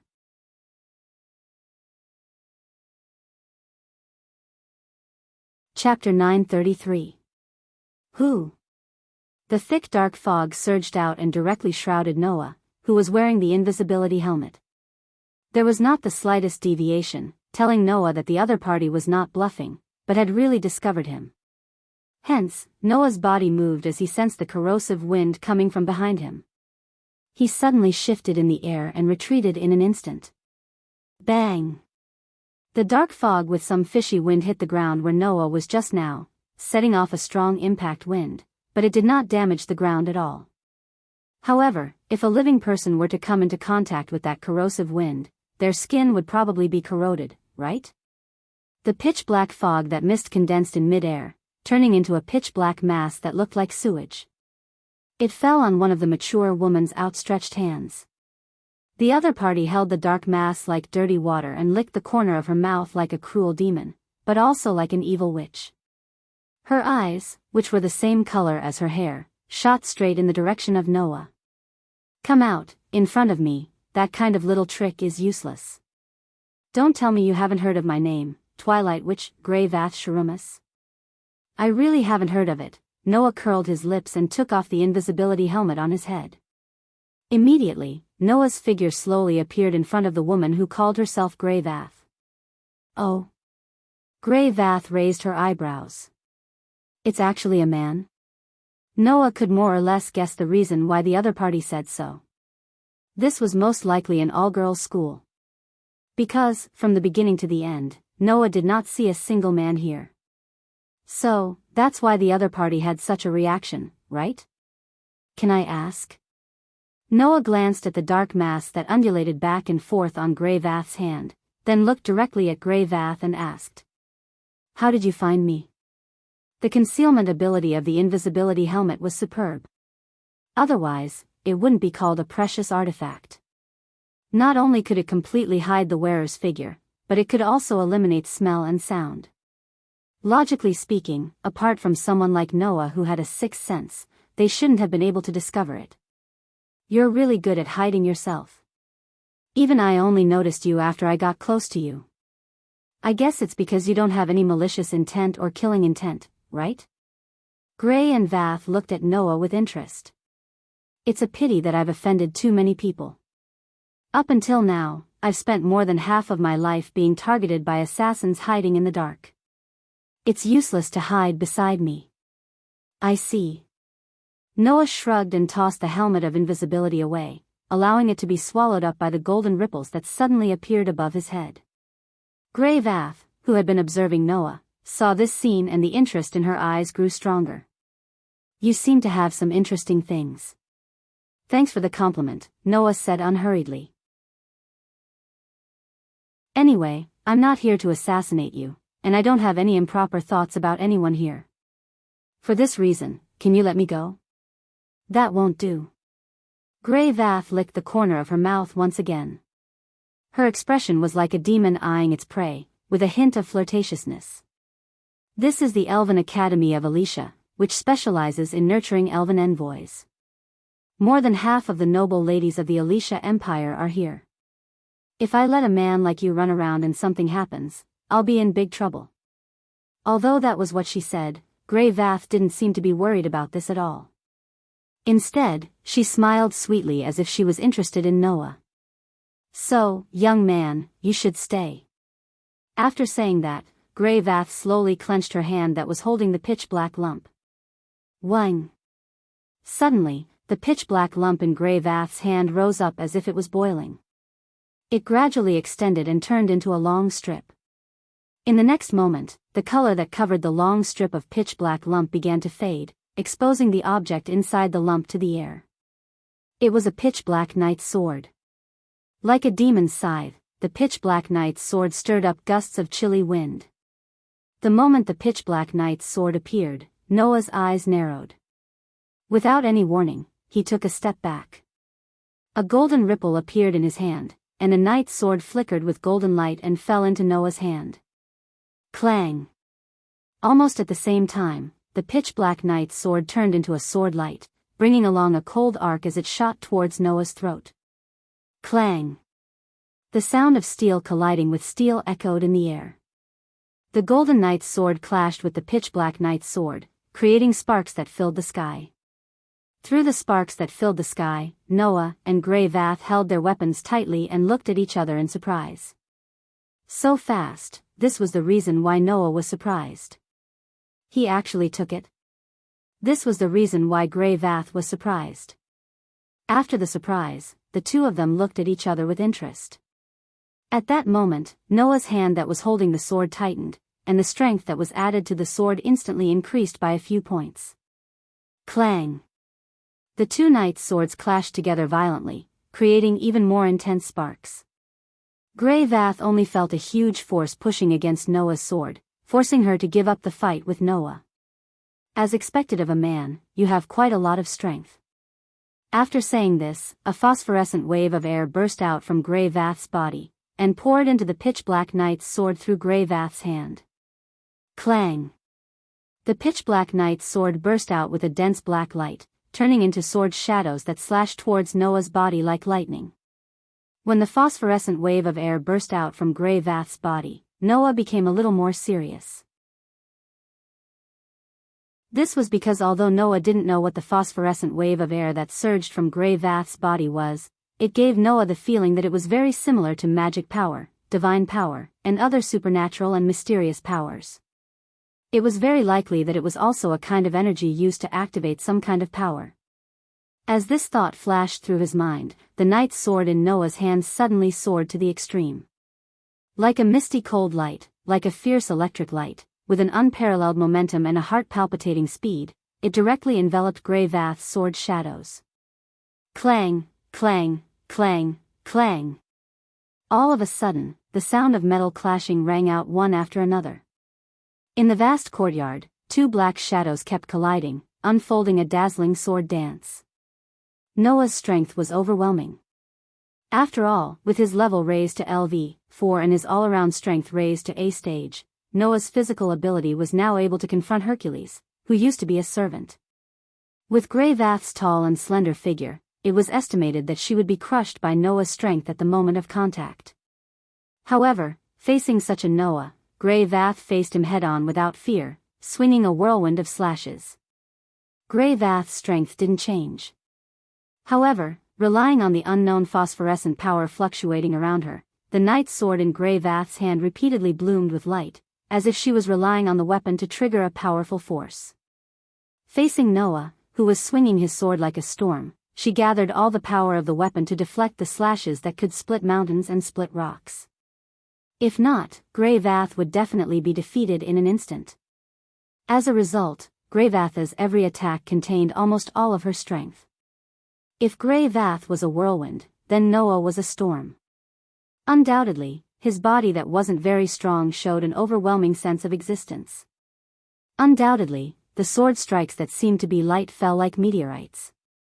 Over time, even with the support of the unknown power, which made the weapon burst out with a powerful force, Grey Vath gradually began to be unable to hold on and retreated.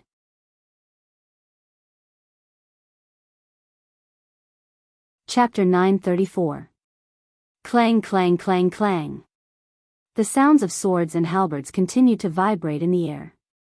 It was like an echo that continued to reverberate. In the vast courtyard, the bright sword light and the pitch-black sword light repeatedly clashed, setting off gusts of wind and sparks. It was dazzling. However, if one observed carefully, they would definitely be able to discover it.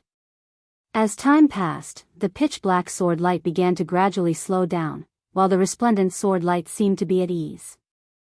Not only did it not weaken in the slightest, its strength and speed even increased, causing every slash to turn into a heavy blow that was not the slightest bit weaker than a meteor, shaking the ground to the point that it began to burst out pieces of gravel. In fact, Noah had indeed been merciful. Otherwise, with Noah's current ability value that was comparable to that of Hercules, even if he couldn't instantly kill Grey and Vath, he could at least end the battle faster. The reason why he didn't do so was because he didn't want to hurt Grey and Vath, and cause the relationship between them to be irreconcilable. No matter what, Noah was the one who had invaded the Elven Academy of Alicia Elves. The one who was in the wrong was definitely not Grey and Vath, but Noah. However, Grey and Vath's strength was indeed above Noah's expectations. Grey and Vath's swordsmanship wasn't inferior to Noah's at all. It was only because the difference in physical ability was too great that she fell into such an obvious disadvantage. It was just like when Noah went up against Hercules. However, Grey and Vath had a kind of power similar to magic and divine power. This kind of power seemed to be used to activate the weapon in her hand to display amazing power. This was why Grey and Vath, who were much weaker than Noah in terms of physical ability, could last until now. The weapon in her hand was transformed from the pitch-black mass. If Noah wasn't mistaken, that pitch-black mass was the same as those incredible creatures that Noah encountered in the forest outside and in the buildings in this academy. In other words, Grey and Vath had such a degree of power because of her amazing swordsmanship, and the weapon that was transformed from an incredible creature was another important reason. In this academy, Noah had heard the term Elven Envoy more than once from the conversations of the students. Grey and Vath had also said that this academy was dedicated to cultivating Elven envoys. Then, Grey and Vath should be the so-called Elven Envoy, right? That incredible creature that could transform into a weapon and play around with Noah in the forest should be the so-called elves, right? And the inexplicable power that surged around Grey and Vath constantly activated the weapon of the Elven Envoy. Could it be the source of the envoy's power? If a magician wanted to use magic, he had to consume magic. Then, if this so-called envoy wanted to use the weapon transformed from the Elven Envoy, would he also have to consume that kind of power? Noah, who had various guesses in his heart, suppressed the thoughts in his heart while waving his sword as fast as lightning. Clang! A clashing sound that was louder than before rang out. For this blow, Noah used his full strength under the state of LV4. Grey and Vath, who were struggling to hold on, were completely blown away by this lightning-like blow even though they blocked it. Their figure bounced into the air, and before landing on the ground, it took a lot of effort for them to adjust their body and land on the ground. The whole place suddenly became quiet. Grey and Vath slowly raised her head and looked at Noah without the previous calmness on her face. There was only unconcealable solemnity and a bit of a bitter smile. It's really surprising. I didn't expect that I couldn't even deal with someone who isn't even an envoy. Am I really old? Old? Noah had a strange look on his face. Grey and Vath's appearance, although they couldn't be said to be very young, they should be around 20 or 30 years old, right? They were far from being old, right? Later, Noah realized how superficial his thoughts were. Young man. Grey and Vath looked at Noah and asked, "What's your name?" Noah. Noah hesitated for a moment, then said his name. Noah Dole. Dole? Grey and Vath frowned. I've never heard of your surname. Is it a fake name? I'm sorry. Noah shrugged. This is my one and only name, my real name. Gray and Vath stared into Noah's eyes, but could only see the calmness in those dark and deep eyes. Your eyes don't look like you're lying. Gray and Vath's expression relaxed a little. Okay, I believe you. At this moment, a commotion began. Over there. The fighting sounds just now came from there. Quick. Let's go and see. Along with the commotion, a series of messy footsteps began to sound. Noah could see that not far away, some people carrying lanterns were rushing over. Seeing this, Noah frowned. This is a bit troublesome. Gray and Vath naturally noticed the commotion.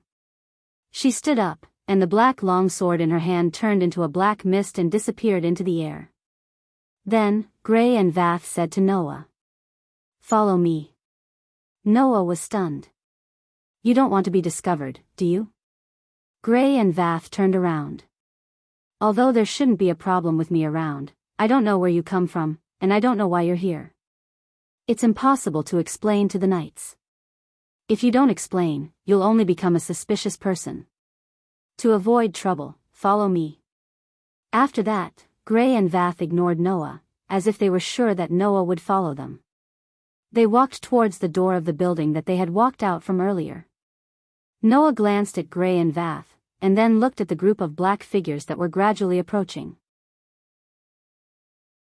In the end, he helplessly threw the relic in his hand back into the treasury and caught up with Gray and Vath. In the empty corridor, Gray and Vath walked in front of Noah with clear footsteps made by their high heels. They shuttled back and forth in the complicated corridor without stopping at all. Noah, who was following behind Gray and Vath, could only ask in confusion. Why is the terrain here so complicated? For us humans, this kind of environment is indeed difficult to adapt to, but for the elves, this kind of place is very comfortable, Gray and Vath replied without turning back. Basically, every place that has a lot to do with the elves will be built like this. Compared to humans, we should consider the comfort of the elves more. Don't tell me you don't know this.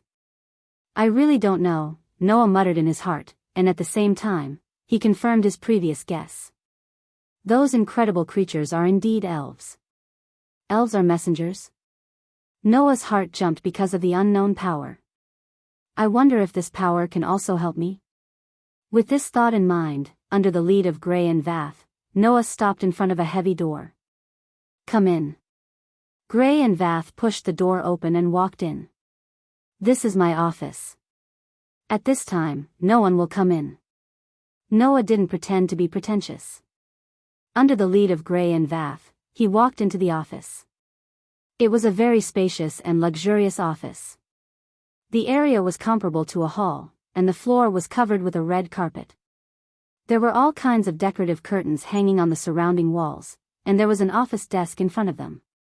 Instead of calling it an office, it was more like a conference room. It was just that it lacked a round table.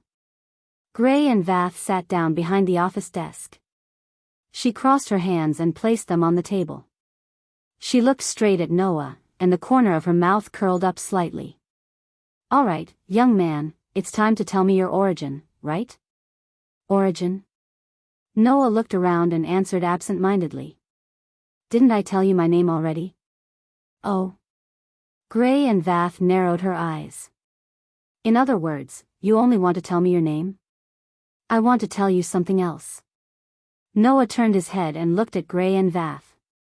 But, even if I tell you, you won't believe me. I might as well not tell you. You still choose to hide under such circumstances.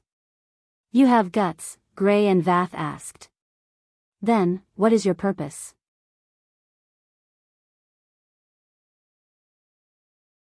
Chapter 935. Purpose? Under the gaze of Gray and Vath, Noah let out a bitter laugh. If I said that I came here because I lost my way, would you believe me? Lost your way? Gray and Vath were taken aback for a moment, and their eyes began to flicker with displeasure. Since you lost your way, why did you sneak into this academy? What can I do? Noah rolled his eyes. An academy built in the depths of the mountains and forests. No matter how I look at it, it's suspicious. If there's something shameful here, why would I stupidly barge in through the entrance? Wouldn't that be asking for trouble? Oh. You're really bold, aren't you? Gray and Vath's smile became unfriendly. You actually said that the elven forest that is connected to the elemental elves' world is deep in the mountains and forests. You even said that an academy built to train elven users is shameful for being located in the elven forest. If your words were to spread, you would probably be condemned by the entire continent and the elves. Speaking of this, Gray and Vath's gaze towards Noah became more and more thought-provoking. Or are you saying that you don't even know the basic knowledge that everyone in the continent knows? You don't even know about the existence of elves and elven users. Are you a suspicious person? At this moment, Gray and Vath's gaze was filled with coercion, as though they were a judge who wanted to force a criminal into a corner. Facing Gray and Vath's coercive gaze, Noah's expression remained calm, but he secretly sighed in his heart. Sure enough, was he exposed? In order not to arouse suspicion, Noah tried his best not to ask any questions. However, Noah only had a rough idea about elves and elven users based on his own guesses. He didn't know much about them at all. Here, the elves weren't the magical races in the world of looking for a chance encounter in the underground city. They had sharp ears, outstanding looks, and pure hearts. They would never be touched by people they didn't approve of. Instead, they were another kind of incredible creatures. This kind of creature seemed to be able to establish some kind of strange relationship with the humans in this world. It could even transform into the weapons of the humans who had an extraordinary relationship with it, allowing the mere existence of an ordinary human to display the power of an adventurer who had received a favor. These humans who could enslave elves seemed to be called elven users. And in order to enslave those inconceivable creatures called elves, it seemed that some kind of energy similar to magic and divine power was required. That was all Noah knew. Thus, with the increase in conversation, Noah, who basically didn't know much about this world, would naturally reveal his suspicious side. Since this was basic knowledge that everyone in this world knew, wouldn't it be suspicious if Noah didn't know? However, Noah couldn't stop the conversation with Gray and Vath. After all, Gray and Vath could discover Noah's suspicions through the conversation, and Noah could also obtain some information he wanted through the conversation. Therefore, Noah and Gray and Vath were simply testing each other. What kind of person I am, or even whether I'm suspicious or not, that's not important. What's important is that you only need to know that I don't have any enmity or malice towards this academy. Noah crossed his arms and swept his gaze around. But your identity is much easier to guess. You're not wearing a student's uniform, and you have such a luxurious personal office. You probably don't have a special position here, and you're the dean of this academy, right? Hearing this sentence, Gray and Vath weren't surprised that their identities were exposed. Instead, they were stunned and couldn't help but laugh a few times. Interesting. You actually don't even know me, the Twilight Witch. I'm really getting more and more interested in your identity. From Gray and Vath's words, it could be inferred that her name was absolutely resounding to the point where it could be known by everyone in the world. However, whether it was a good name or a bad one, that was unknown. After all, Gray and Vath herself had said that more than half of her life was spent being assassinated by others. So much so that Gray and Vath's senses were sharpened by the long-term assassinations to the point that even Noah, who was using Hades' invisibility helmet, could discover them. It was enough to see the ability of this mature woman. Noah, who had just arrived, didn't know Gray and Vath. It seemed that this place had become a suspicious place. Realizing this, Noah smiled bitterly in his heart. This which was really hard to deal with. As you said, I am indeed the dean of this academy, Gray and Vath admitted straightforwardly. Originally, the best way to deal with a suspicious person like you is to directly report to the Empire and let the Empire deal with it. However, since even I can't do anything to you, then even if the Empire's most elite knights are dispatched, I'm afraid that they won't be able to do anything to you. In order to avoid unnecessary disputes and casualties, I will turn a blind eye. As long as I can confirm that you don't really have any ulterior motives, to me, that's enough. After saying that, Gray and Vath stood up and crossed their arms. However, you are an existence that isn't even an elven envoy, and even I can't do anything to you. If I let you walk freely in the Empire, you might really cause some trouble. What should I do? Oh. Noah's heart skipped a beat, and he asked without batting an eyelid. Could it be that just because I'm not an elven envoy, I can't do anything to an elven envoy? For an ordinary person who isn't an elven envoy, no matter how powerful their martial arts are, it would be extremely difficult to defeat an elven envoy. Gray and Vath looked at Noah with a strange expression. Not only can an elven envoy command elves to fight, but they can also turn them into elven magic equipment to display unimaginable fighting strength. They can even use elven magic through the contract with elves. With so many advantages, how can an ordinary person win? You don't even know this? Then how can you be sure that I'm not an elven envoy? Noah asked curiously. Perhaps I just haven't commanded elves to fight. Haven't you thought of this possibility? You're an elven envoy? Gray and Vath looked at Noah with a strange expression. After a while, her expression was full of ridicule. Only a pure young girl can communicate with elves from the elemental world and form a contract with them. Are you not a man? Suddenly, Noah's whole body froze there. Only a pure young girl can form a contract with an elven envoy? What kind of gender discrimination was this? Looking at Gray and Vath's increasingly mocking expression, Noah's face twitched fiercely, and he said stubbornly. Who said that only a pure young girl can form a contract with an elven envoy? There are exceptions to everything, aren't there? Indeed, there was a male elven envoy in history. Gray and Vath couldn't help but laugh out loud. However, not to mention what that person did, there was only one male elven envoy in history. How could there be another one so easily? You also said that an ordinary person can't defeat an elven envoy. In the end, didn't I still defeat you? Noah pursed his lips. Perhaps I also have the talent of an elven envoy? You unexpectedly have a side that doesn't admit defeat. Gray and Vath pushed up the glasses on her face. Never mind. After saying that, Gray and Vath directly came in front of Noah, extended one hand, and tightly grasped Noah's wrist. Before Noah could figure out what Gray and Vath were doing, he felt a pure energy suddenly flowing from Gray and Vath's body, entering his body, and circulating around Noah's body. Wang! At this moment, the dark and hollow mana source in Noah's body trembled, and a suction force erupted out of nowhere, wrapping around a strand of pure energy that flowed into Noah's body, and tyrannically pulling it into the mana source. At this moment, Gray and Vath let go of Noah's hand, and nodded as expected. I have already checked. You don't have the constitution of a witch G that can communicate with elves. You can't be an elven envoy. Really? Noah's eyes flashed, and he suddenly smiled. Why don't you check again? Gray and Vath held Noah's hand indifferently, and poured a strand of pure energy into Noah's body. Suddenly, Gray and Vath froze on the spot, and exclaimed in surprise. How is that possible?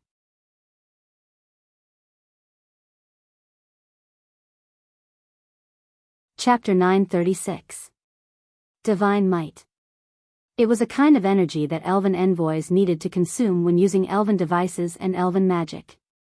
When Gray and Vath turned the pitch-black elves into their weapons, they drew out the power of the weapon called elven device. They were able to produce energy similar to the phosphorescent energy hovering around Noah. This was the power called divine might. Noah's guess was correct.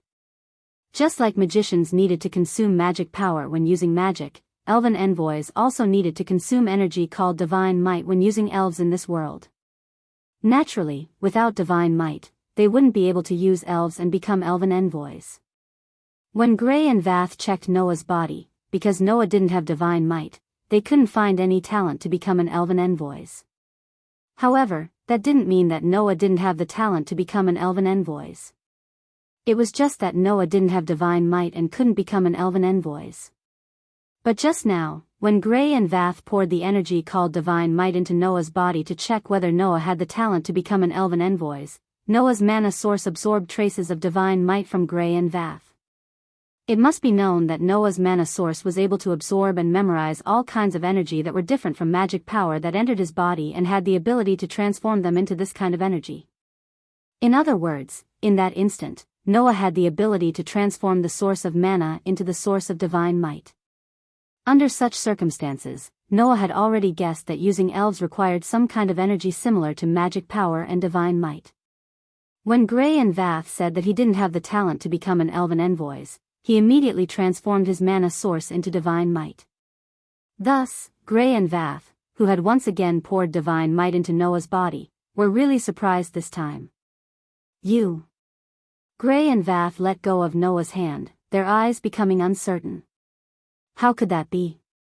What's wrong? Noah said with a faint smile. Do I really not have the qualifications to become an elf envoy? In fact, Noah had already gotten the answer from Gray and Vath's behavior. The main reason he said that was to return the favor to Gray and Vath for mocking him earlier. However, what Noah didn't expect was that Gray and Vath's reaction was a little different from what he had imagined. Although she was surprised, or even shocked, Gray and Vath looked at him with uncertainty in their eyes and fell into deep thought. If that's the case, it might work. Noah couldn't help but frown at the unexpected reaction of Gray and Vath. What was this Gray Vath doing? Are you surprised that I have the talent to become an elf envoy? Noah asked with a frown. Since there has already been a male elf envoy in history, it shouldn't be a big deal for another one to appear, right? It's best for you to say that after you understand what the only male elf envoy in history did. Gray and Vath didn't react from their deep thought, and instead replied like a conditioned reflex. There is only one male elf envoy in history. His name is Solomon, and he is also known as the Demon King. He once brought about a destructive disaster on this continent, and can be said to be the most vicious and evil existence. If the fact that you are also a male elf envoy was exposed, would you still be able to say those words so easily? Hearing that, Noah's face sank slightly. At this moment, Noah finally realized what the change in his identity meant. If the only male elf envoy in history was really such an existence, then Noah would very likely be looked at through colored glasses by others, and be arbitrarily treated as the embodiment of disaster like the Demon King Solomon.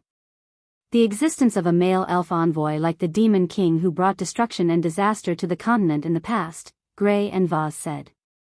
Now, do you understand how easy it is to be surprised by the fact that you are a male elf envoy?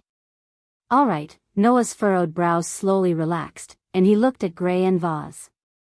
Then what do you plan to do with me? Noah wasn't the Demon King Solomon, and it was impossible for him to bring unimaginable disasters to this world like the Demon King Solomon. It wasn't that Noah couldn't do it, but that Noah didn't want to. However, others might not think so. Since this was a world with an empire as its background, then most likely many people might be overly sensitive, and arbitrarily treat Noah as a threat to this continent. When the time came, in order to eliminate the threat before it sprouted, no one in this world would mind taking action against Noah. Although Noah wasn't afraid, if an unexpected disaster really came to him, he wouldn't be merciful. Even if Gray and Vath were making things easy for him, it would be the same. However, just as Noah was thinking, Gray and Vath suddenly asked such a question. How old are you now? Me? Noah tilted his head, but still answered, 19 years old this year, almost 20 years old. 19 years old? A smile suddenly appeared on Gray and Vath's face. Just in time, you barely passed. What do you mean? Noah was confused and said in a bad mood. You want to kill me or cut me, just say it, and I'll take it. Why are you keeping me in suspense? Don't mind it. Gray Vath waved her hand and brushed off Noah's question perfunctorily. Then, she said, don't worry. Then, she said, Kid called Noah, do you want to stay here? The sudden suggestion stunned Noah on the spot. Stay here? That's right, Gray and Vath said with assurance.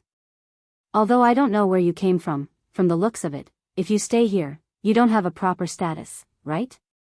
Noah didn't hide it and directly nodded in acknowledgement. If you stay here, with my status and authority, I can definitely give you a proper status in the Audisia Empire, Gray and Vaz said. In the Audisia Empire, although the elven messengers can enjoy all kinds of privileges, because the elven messengers have great power, if they harbor evil intentions and intend to rebel, they will pose a great threat to the Empire. If you, as an elven messenger, don't even have a proper status, you will definitely be seen as a threat and be arrested by the Empire's elven knights. Oh. Noah smiled, but there wasn't much of a smile in his eyes. Do you think I will obediently listen to your orders because of this? How can that be? Gray and Vaz spread out her hands. You were able to beat me without using an elf, and without even having a contract with an elf. If you were to sign a contract with an elf, and obtain the power of an elf, then even if the Empire's 12 most outstanding elven envoys, the 12 knights, were all dispatched, it is still unknown whether they could do anything to you. Gray and Vaz looked straight at Noah and revealed a devilish smile. But if the Empire keeps sending people to harass you, even if you come here with a plan, it will be difficult for you to take a single step. Why don't you accept my suggestion? Noah looked straight at Gray and Vaz and said calmly. What's the purpose? It was obvious that Gray and Vaz wanted to keep Noah here, and there must be a reason. Otherwise, Gray and Vaz wouldn't suddenly keep a man in an academy full of pure and innocent girls. It's not really a purpose. Gray and Vaz might have felt that there was no benefit in hiding it from Noah, so they just said it like that. I just want you to do me a favor. A favor? Noah asked. What favor? Don't worry. With your ability, as long as you obtain an elf, it shouldn't be difficult. Gray and Vaz smiled sweetly. As for what favor it is, you will know very soon. Anyway, it's not something harmful to you. Noah didn't ask any more questions. He just looked at Gray and Vaz, trying to find something from her eyes. Gray and Vaz didn't avoid Noah's gaze. Although there was a strange and unpredictable look in her eyes, there was no malice. I finally understand why you have the title, witch. Noah smacked his lips. I understand. Let's each take what we need. Gray and Vaz smiled. It wasn't a flirtatious smile like before. Instead, it was a smile that came from the bottom of her heart.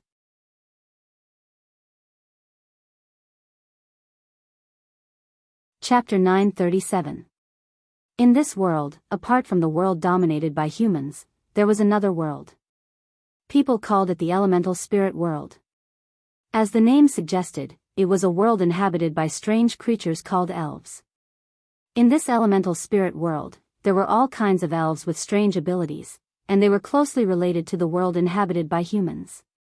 The only ones who could communicate with the elves with strange abilities were those pure and innocent girls among humans. These girls who could communicate with the elves were called witch concubines. Among them, there were also witch concubines who strengthened their bloodlines, talents, and other characteristics through generations of marriage, thus forming contracts with the elves and using the power of the elves. People called them elven envoys.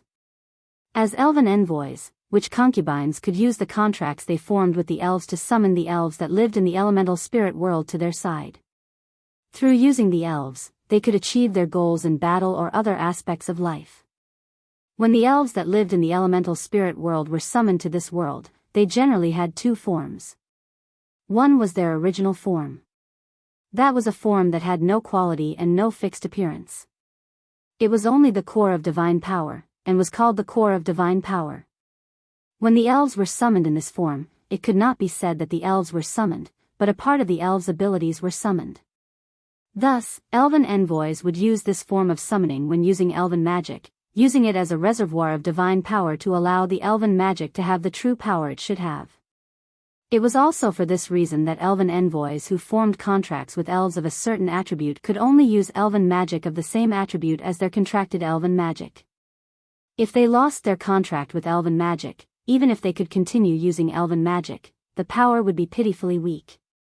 As for the other form, it was a pure form that directly summoned a part of the elves themselves. The so-called pure form was the original form of the elves. When the elves that had the appearance of a cat were summoned in their pure form, they would have the appearance of a cat. When the elves that had the appearance of a dog were summoned in their pure form, they would have the appearance of a dog. When the elves were summoned in their pure form, they were truly summoned.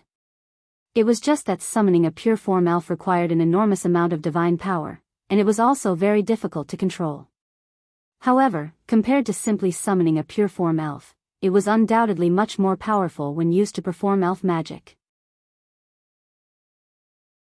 Using the purified form of the elves to a higher level, transforming a part of the purified form of the summoned elves into the most suitable weapon for oneself, and combining the powerful elven power with the elven user's own power, this was the realm where the elven user's power could reach the pinnacle. Elven device. Only a fully mature elf user could use the powerful equipment transformed from elves. It was precisely because one could obtain so much power after contracting with a fairy that the status of a fairy envoy was the most important no matter where one went. After forming a contract with an elf, one can not only use the elven magic of that element, but also command the elf, and even turn the elf into a powerful weapon. With so many advantages, no wonder Grey Vass said that it would be difficult for an ordinary person to defeat an elf user, no matter how powerful they are. In the dean's office, Noah flipped through a thick book with a helpless expression. Moreover, other than forming a contract with an elf user and being summoned to this world, the elves can also come to this world through the gates of the elemental elves world that exist all over this world. No wonder I met so many elves in the forest. The gates of the elemental elves world would sometimes open temporarily in a random place in this world. Sometimes, humans would use certain techniques and methods to stabilize the unstable entrances and form the gates. The reason why the Elven Academy was located here was because there was a gate that led to the elemental elves world. The forest around the Elven Academy was the residence of the elves who came here through the gates to the elemental elves world. Therefore, it was also known as the Elven Forest. So, this academy is not located deep in the mountains and forests because it's shady. Instead, it's built here because there's a gate that leads to the world of elemental elves. The elves in the forest are elves who accidentally entered this world through those gates. Noah was speechless.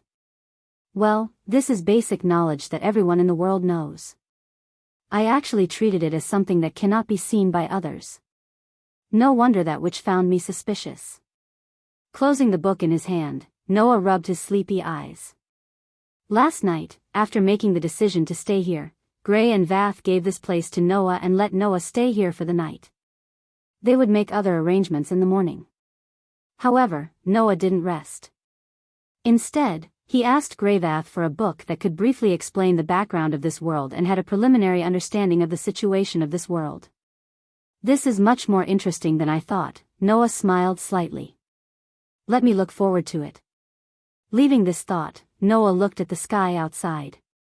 At this time, the sky outside was already bright. From the window, Noah could see many girls in pure white uniforms walking in the direction of the school building while chatting and laughing. It was obviously time for class. Gray and Vath said that they will officially arrange for me to transfer to this academy today and let me have a proper identity. Before that, I will take a nap. After making up his mind, Noah was about to close his eyes and take a nap when someone knocked on the door of the dean's office. Then, a rather solemn and stern voice sounded from outside the door. The commander of the Wind King Knights, Alice Faringerto, requests to see you. Dean, are you in? Noah, who was about to close his eyes, suddenly opened his eyes. Wind King Knights? It was a knight order formed by the outstanding students in the academy to protect the Elven Academy. It was like the student union and the discipline committee in ordinary schools. However, because this Wind King Knights was made up of outstanding Elven users, their power was much greater than the student union and the discipline committee in ordinary schools. They even had the responsibility of banning students and people who caused problems. Last night, those people who rushed over after hearing the fighting between Noah and Gray and Vath were the students of the Wind King Knights. Just as Noah recalled this information, the door was directly opened with a "kacha" sound. A girl appeared outside the door. She was a girl who was about 16 years old. The girl had brown eyes and long sky blue hair. Her waist-length hair was tied into a ponytail and hung behind her. She was wearing a pure white uniform with some black lines. A bow tie-style forging belt was pinned on her chest as an ornament. She also wore a uniform with long stockings and a pleated skirt. That was the uniform of the Elven Academy. The difference was that the young lady who called herself Alice, apart from wearing a uniform, was also wearing a light armor with only half of her breastplate. There was even a sheathed knight's sword by her waist. That was the armor that only the members of the Wind King Knights would wear. The girl named Alice walked in with a straight face. She couldn't wait to speak before she saw what was going on behind the door. Dean, last night, there seemed to be a fight in the academy. Regarding this matter, I want to discuss, with you. As she spoke, Alice's voice gradually weakened, as if she was stuck. She spoke more and more slowly, and in the end, she simply stopped. Then, the girl named Alice froze at the door. She widened her eyes and looked at Noah, who was sitting in front of the desk. She completely lost her reaction. Seeing this, Noah had a bad premonition. Man. As expected, the girl named Alice's pretty face flushed red, and then she grabbed the hilt of the sword at her waist. Intruder? No. Noah hurriedly said. I'm not. Unfortunately, before Noah could finish his words, Alice had already pulled out the knight's sword at her waist and flew out.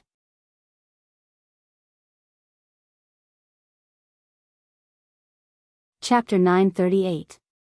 Ha! With such a shout, the girl named Alice raised her sharp knight's sword and spun up. In an instant, she was in front of Noah, and with a leap, she jumped onto the desk. Seeing Alice charging over, Noah had already expected this outcome. Without any hesitation, he bounced off his seat and shot up. Almost at the same time, the sharp knight's sword sliced through the air and echoed in the office. Alice's knight's sword sliced through the spot where Noah had just been and landed in the air. At the same time, Noah, who had descended from the sky, lightly tapped the back of his chair with the tip of his toes. His body actually floated out and flew past Alice, who had leaped onto the office desk, and landed in the middle of the vast office. He then turned around and looked at Alice. Wait. I'm not an intruder. Tisk, as expected, to be able to invade this school, their skills are definitely not ordinary, right? Noah's words and Alice's words almost overlapped and rang out. So much so that Alice didn't hear Noah's words clearly, or rather, she didn't even want to hear Noah's words. She suddenly turned around and cast a stern gaze on Noah. However, don't even think about escaping from the hands of my Wind King Knights.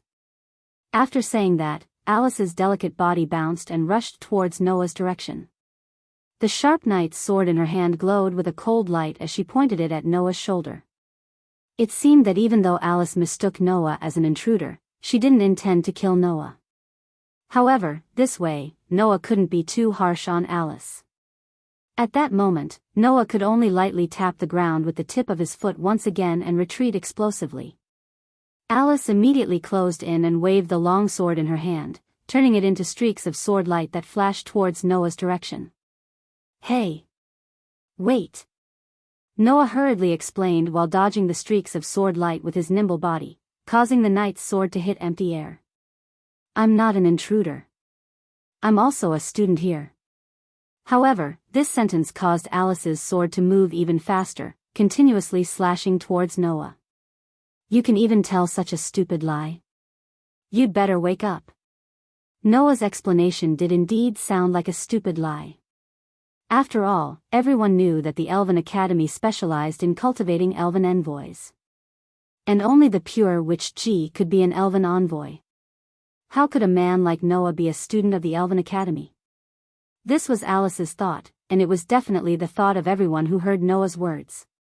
Noah could only repeatedly dodge Alice's slashes, and it was as if he was dancing an extremely intense dance with Alice.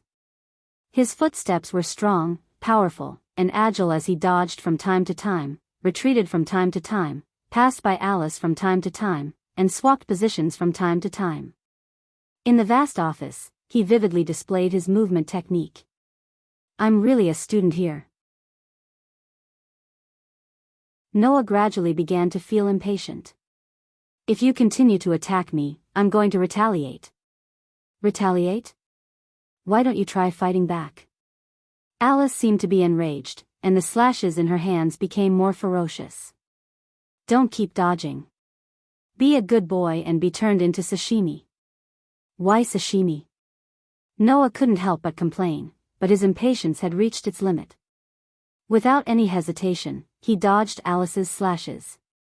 Noah's gaze swept the surroundings, and then stopped at a ribbon that was fastened to a hanging curtain by the wall. Duh. In the next instant, Noah stomped heavily on the ground, and his body shot out. In an instant, his body flashed to the side of the wall. He extended his hand and pulling the ribbon off. Wake up. The girl named Alice didn't give up and rushed forward. Looking at the approaching Alice, Noah's hand that held the ribbon tightened. When Alice charged to a distance of only 1 meter away from Noah, Noah finally made a move. Who? Suddenly, the ribbon in Noah's hand was swung down by Noah. Like a whip, it carried a whistling sound as it fell on Alice's sword-wielding hand. Paw! Accompanied by the crisp sound of a whip, the ribbon directly wrapped around Alice's hand and tied it tightly. What? Alice was taken aback. However, before Alice could react, Noah suddenly turned around, and with his LV, for dexterity and dexterity that were as high as grade A, he circled around Alice at an astonishing speed, like a gust of wind. As a result, Alice's entire body was tightly bound by the ribbons, and she was directly tied up. Ah! With a cute scream full of girlish flavor, Alice only felt her whole body tighten. Her delicate body was tightly bound, and she fell to the ground. Clang! This was the sound of the knight's sword in Alice's hand falling to the ground. Bang! This was the sound of Alice falling to the ground. Ugh! This was the painful cry that Alice deliberately suppressed. In less than 10 seconds, the commander of the Wind King Knights was tied up like a dumpling and fell to the ground. He was forcibly subdued. Clap, clap. Noah clapped his hands and looked at Alice condescendingly. I warned you. You. Alice raised her head and stared at Noah hatefully. Despicable and shameless person. You actually used such a despicable method. How is this a despicable method? Noah had an innocent look. Since ancient times, the best way to subdue a thug is to tie them up, right? You said I'm a thug? Alice's cute eyes opened wider and wider, looking at Noah with eyes full of anger. I'm the noble commander of the Wind King Knights. You actually said I'm a thug? Indiscriminately attacking innocent people and casually using weapons, in the mouth of ordinary people, they are called thugs. Noah shrugged. Who told you not to listen to my explanation? Just stay here obediently. After saying that, Noah stretched out his hand and picked up Alice, who fell to the ground. Alice's entire face actually turned red with a bang, in an instant. I was hugged by a man, looking at Alice, whose head had become dizzy and her face had become bright red, as if she would faint at any moment. Noah suddenly woke up from his stupor. Because only pure young girls could communicate with elves, in order to maintain the purity of their bodies and minds, nurtured witch concubines would generally be in an environment that was completely isolated from men from a young age and receive all kinds of elite education that elven users needed. Therefore, the active elven users were almost all super greenhouse flowers who were not used to contact the opposite sex. In other words, she was extremely pure, so pure that it made people feel pity for her. Being hugged by a man in such a situation? To these pure witch concubines, it was no different from having their bodies taken away. Thinking of this, Noah's face stiffened. Let go of me. Alice finally regained her senses. Her face was red as she struggled with all her might. My body belongs to my future husband. I can't be tainted by you. Wait. Who would taint you? Under Alice's struggle, even Noah became a little wretched. Don't you dare move. I just want to move you to the seat. Let go of me. Let go of me. Alice struggled with all her might as if her life depended on it. She completely ignored Noah's words, and her pretty face was so red that it was about to explode. Under Alice's struggle, Noah also felt all kinds of unfavorable situations. The main thing was that Alice's figure was surprisingly good. With this struggle, he touched almost everything that he shouldn't touch. If you continue to struggle, it will be really bad.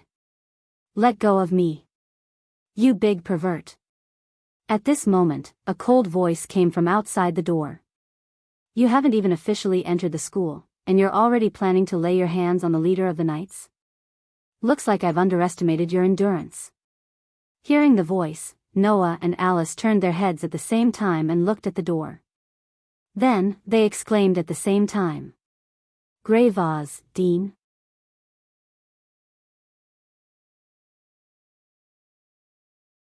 Chapter 939.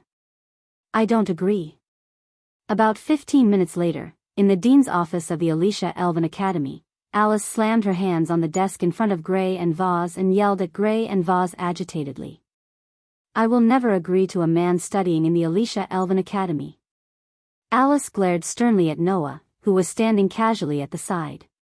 Her pretty face was filled with resistance. Just a moment ago, Grey and Vaz told Alice that Noah was going to transfer to this academy. Greyvath had just left to inform the others of this matter. Grey and Vaz also explained that Noah was a male elven envoy. Alice was naturally shocked that Noah, a male, was actually an elven envoy. Perhaps it was because of Noah or because of her resistance to men, but compared to Noah being a male elven envoy, Alice was more concerned about the fact that Noah was going to transfer to this academy. That was why this scene happened. Grey and Vaz seemed to have expected Alice's reaction and spoke calmly. Leader, I know how you feel, but this is something that I, as the dean of this academy, have decided. Are you going to go against it? But, Dean, this person is a man. Alice didn't seem to accept it at all. Her expression was starting to make people think of her as a stubborn person. This is an all-girls school. How can we let a man transfer in? Alice's words weren't unreasonable. In an academy filled with pure and innocent young girls, it was not a good thing for a healthy man to suddenly transfer into the academy. No matter how one looked at it, it was not a good thing. Not to mention, this man was the second male elven envoy in history. Such a person would only bring chaos to the academy. Naturally, the Wind King Knights who had to maintain order in the Alicia Elven Academy wouldn't agree with Noah's existence. As the leader of the Wind King Knights, for the sake of the Academy's order, Alice's resistance wasn't unreasonable. However, in the face of Alice's words, Greyvath calmly replied, That's right. When did the Alicia Elven Academy become an all-girls school? Why didn't I know about it? Alice was stunned. The Alicia Elven Academy is an academy that specializes in nurturing elven envoys. It's not an all-girls school, leader of the knights, Grey and Vaz said concisely. The reason why there are only females here is because only pure girls can become elven envoys. The academy didn't stipulate that males can't study, right? Alice was speechless. As the dean of this academy, my purpose is to nurture more and more outstanding elven envoys for the Empire. And this academy will always welcome anyone who has the talent to become an outstanding elven envoy. Grey and Vaz. As for whether the other party is male or not, I don't care. SSSS. What about the test?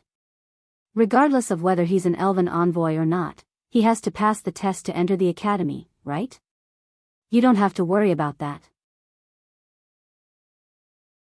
Greyvath glanced at Noah, who seemed a little bored at the side. I personally tested this fellow's ability. I can guarantee that there won't be any problems. But... Alice seemed to want to say something. Alice Farangelto. Grey and Vaz interrupted Alice with an extremely calm but unimaginably forceful tone. This is something I've decided on. Do you want to go against it? No. A look of struggle appeared on Alice's face, but in the end, she still obediently swallowed all the opinions in her heart. She took a step back and glared at Noah hatefully. However, I will never acknowledge him. If he does anything that harms the order and reputation of the Alicia Elven Academy, I will take action against him as the leader of the Wind King Knights. Of course, This is your duty and your right. Gray and Vaz nodded without a trace of surprise. Then, this matter is decided. Are you done? Noah, who had been watching quietly from the side, finally spoke. Then, what should I do next? Don't worry, I've already made arrangements. Gray and Vaz crossed her arms and looked at Noah. Originally, I intended to put you in one of the classes, but after thinking about it, with your age, you're almost ready to graduate in this academy. In addition to some other problems, I've decided to arrange for you to be by my side for the time being. Arrange for me to be by your side? Noah was slightly taken aback. How? How can this be? Alice's reaction was even more intense. How can a man be by the side of the dean? This isn't a big deal, right? Gray and Vaz spoke as if they weren't shocked to death.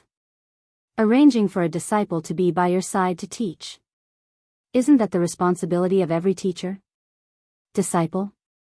Noah was stunned. Disciple? Alice's mouth was slightly agape as she stammered, disciple? Could it be, it's probably what you're thinking. Gray and Vaz smiled sweetly.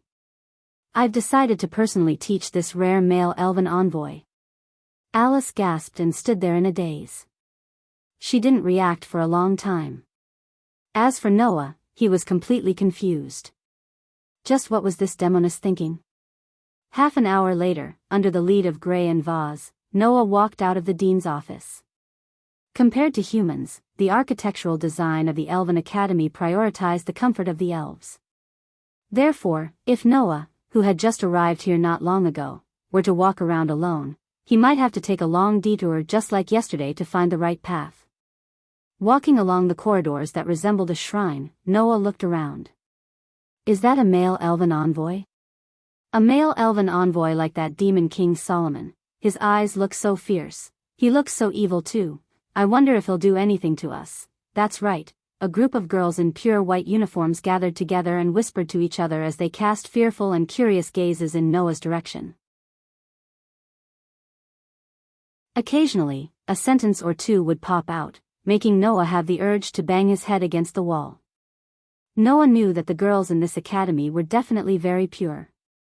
However, at this stage, it wasn't pure anymore.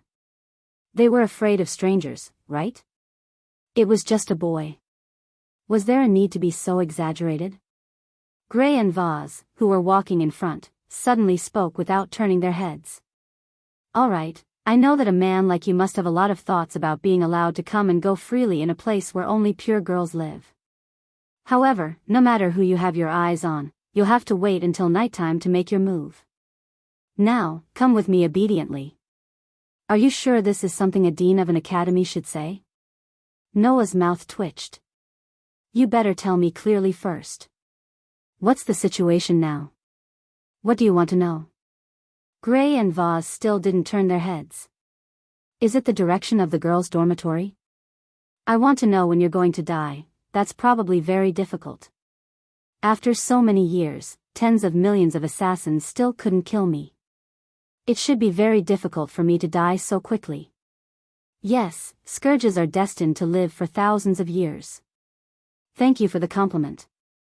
While arguing with each other, Gray and Vaz brought Noah out of the Alicia Elven Academy's dormitory and out of the vast school gate. As an academy in the Alicia Empire that specialized in cultivating elven envoys, the Alicia Elven Academy not only sat on the vast elven forest, but also had an academy city at the foot of the mountain. It was like a small independent country, and its status in the empire was quite high.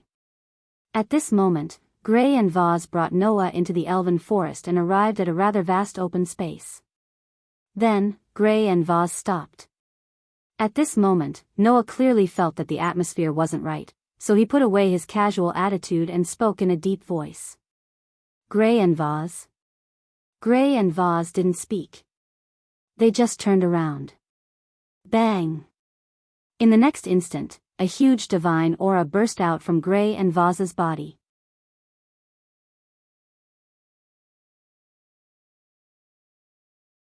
Chapter 940. Whoosh! Waves of phosphorescence surrounded Gray and Vaz's body, turning into a dazzling scene. It was quite eye-catching as it swayed in the open space of the elven forest. Noah didn't expect Gray and Vath to suddenly activate divine might, so he couldn't react in time. When he finally reacted, a pitch-black mass fluctuated in Gray and Vath's hand and turned into a gloomy knight's sword. Chi! Just like in yesterday's battle, Gray and Vath used the elven device and suddenly shot out without any warning. Like an extremely fast lightning, they instantly shot towards Noah with astonishing divine might. Then, the pitch-black elven device pierced through the air and pointed at Noah's throat. There was no mercy in this strike. If Noah didn't block it or dodge it, his throat would definitely be pierced. Unfortunately, although Noah couldn't react in time to Gray and Vath's sudden attack, that was under the condition that Gray and Vath didn't attack. Once someone attacked him, the battle-hardened Noah's body would naturally react. Clang! When the crisp sound of a halberd echoed in the air of the elven forest, a luxurious knight's sword appeared in Noah's hand and blocked the pitch-black elven device that shot towards him like a bolt of lightning. Dazzling sparks burst out. Holding the knight's sword tightly in his hand, Noah raised his eyes and looked at Gray and Vath, who were close at hand. His voice carried a hint of pressure. "What are you planning to do?" Gray and Vath didn't answer Noah's question. Instead, they said extremely calmly. "Just like yesterday, you were almost defenseless and didn't even use the elven device. Yet, you easily blocked my sword." Hearing this, Noah frowned. "Is there a problem?" "You're actually asking if there's a problem. How infuriating." Gray and Vath smiled coldly. "This sword technique is not to be underestimated. I've only created this sword technique after gathering everything I've learned in my life. Even the current 12 knights of the Kingdom of Audisia don't have 100% confidence in blocking this sword technique of mine. Tell me, isn't this a problem?" Noah didn't doubt Gray and Vath's words. After all, this sword was quite fast. If even Noah claimed that it was fast, it was obvious how much of a threat this sword was to the rest of the people. And such a sword was only the initial form of a set of sword skills. One could only imagine how amazing Gray and Vath's sword technique was. And then? Noah continued to question. "Don't tell me you're going crazy because you're not willing to accept that I blocked your sword? You're really merciless with your words." Gray and Vath put away the elven device and looked straight at Noah. "Who do you think I'm doing this for?" "For who?" Noah pursed his lips. "Don't tell me it's for me." Gray and Vath smiled and didn't say anything. "Let's not talk about why you're so strong. Just based on your sword technique, I can see that your sword technique is quite good. It's definitely not inferior to mine. But that's just a sword technique that exists for battle, right? Isn't that obvious?" Noah said in annoyance. "If it doesn't exist for battle, then does it exist for performance?" Noah said this casually. However, Gray and Vath nodded in agreement. "That's right, it's for performance." Noah immediately stood up, slightly startled. "For performance? Is this a joke? If I really learn a sword technique that's used for performance, I'm afraid that I won't be able to kill enough enemies in battle, right? It's not purely for performance." As if she saw through Noah's doubts, Gray and Vath raised the sword in her hand and spoke with a strong and powerful voice. "But if you want to unleash the true power of the elves, then it's necessary to have a technique that's both practical and aesthetic. This is the sword dance." "Sword dance?" Noah first repeated this term, then recalled the knowledge about the sword dance that he read in books. The so-called sword dance was actually the battle technique that Gray and Vath said had both practical and aesthetic value. To be more precise, it was a kind of ritual. The purpose of this ritual was to please the elves. The elves that formed a contract with the elven master also had their own will. Of course, if the elven master was unwilling to lend his power to the elven master, then the elven master wouldn't be able to control the elven master, and might even cause the elven master to lose control. The sword dance existed for this purpose. This kind of battle technique that was both aesthetic and practical could keep the elves in a good mood and unleash their full power while obediently being controlled by the elven master. Not only that, by performing the sword dance to other elves, the other elves could temporarily listen to the elven master's voice and communicate with the elven master, providing all kinds of assistance. Therefore, when the elf users in this world fought, they all used this kind of sword dance, which was both practical and aesthetic. It was said that other than the sword dance, there was also a special kind of ritual music that could achieve different effects through different dances. For example, there was a ritual music that could strengthen the elven master's seal, a ritual music that could give blessings to the elven master, and even a ritual music that could temporarily increase the elven master's strength. There were all kinds of ritual music that could achieve all kinds of effects. Although your sword dance is very powerful, it only exists for battle. It's not good for an elven master if you can't unleash the effects of the sword dance, Gray and Vath explained. Whether it's to unleash the power of the contracted elven master, to hold a large-scale sword dance in a public place, or to communicate with the elves, the sword dance is necessary. In other words, the reason you brought me here is to correct my sword skills.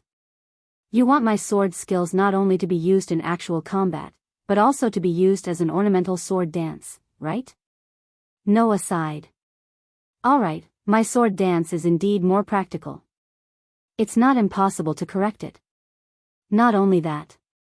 Gray and Vath directly looked at Noah. I also want to teach you my ultimate sword dance. Ultimate sword dance? Noah's heart skipped a beat. The sword dance just now? That's the initial form of the ultimate sword dance. It's called purple lightning. Just like what you saw, it's an extremely simple sword dance that uses unparalleled speed to stab. But as long as I use it, my stab will be at least 10 times faster than usual. Gray and Vath said with some pride. Other than the purple lightning, used for stab, my ultimate sword dance also includes body destruction, group annihilation, counter-specific attributes, weapon destruction, counterattack, sword killing, and so on. You've only seen the initial form of the purple lightning. You haven't seen the later ones yet. Hearing this, Noah was more or less moved. It was only the initial form of the ultimate sword dance, but it already had that kind of power. If she used all the ultimate sword dance, then how powerful would it be? It seemed that this Gray and Vath's sword dance was even more powerful than he had imagined. Of course, other than the sword dance, you still have a lot of things to learn. For example, you need to learn how to communicate with elves, how to control divine power, how to control elves, and even how to use elven equipment. You need to learn all of these. Gray and Vath poked Noah's forehead with her finger. As a warrior, your strength is indeed quite amazing. But as an elven user, you're still far from it. You don't even have a contract with an elf. You can't even be considered an elven user. There are still a lot of things you need to learn. So, you're my teacher? Noah laughed bitterly, but he also understood. I understand. Whether it's the sword dance or the power of an elven user, if you have anything you can teach me, then feel free to teach me. Hearing this, Gray and Vath smiled. This smile didn't have any part of being a witch. It only had the responsibility of being a teacher. Looking at the smiling Noah, Gray and Vath thought to themselves. This is the second time I'm teaching someone. I hope I can make it in time. You're tuning into the Journey of the Soul YouTube channel. Don't forget to subscribe and join us on this journey to catch the most captivating stories.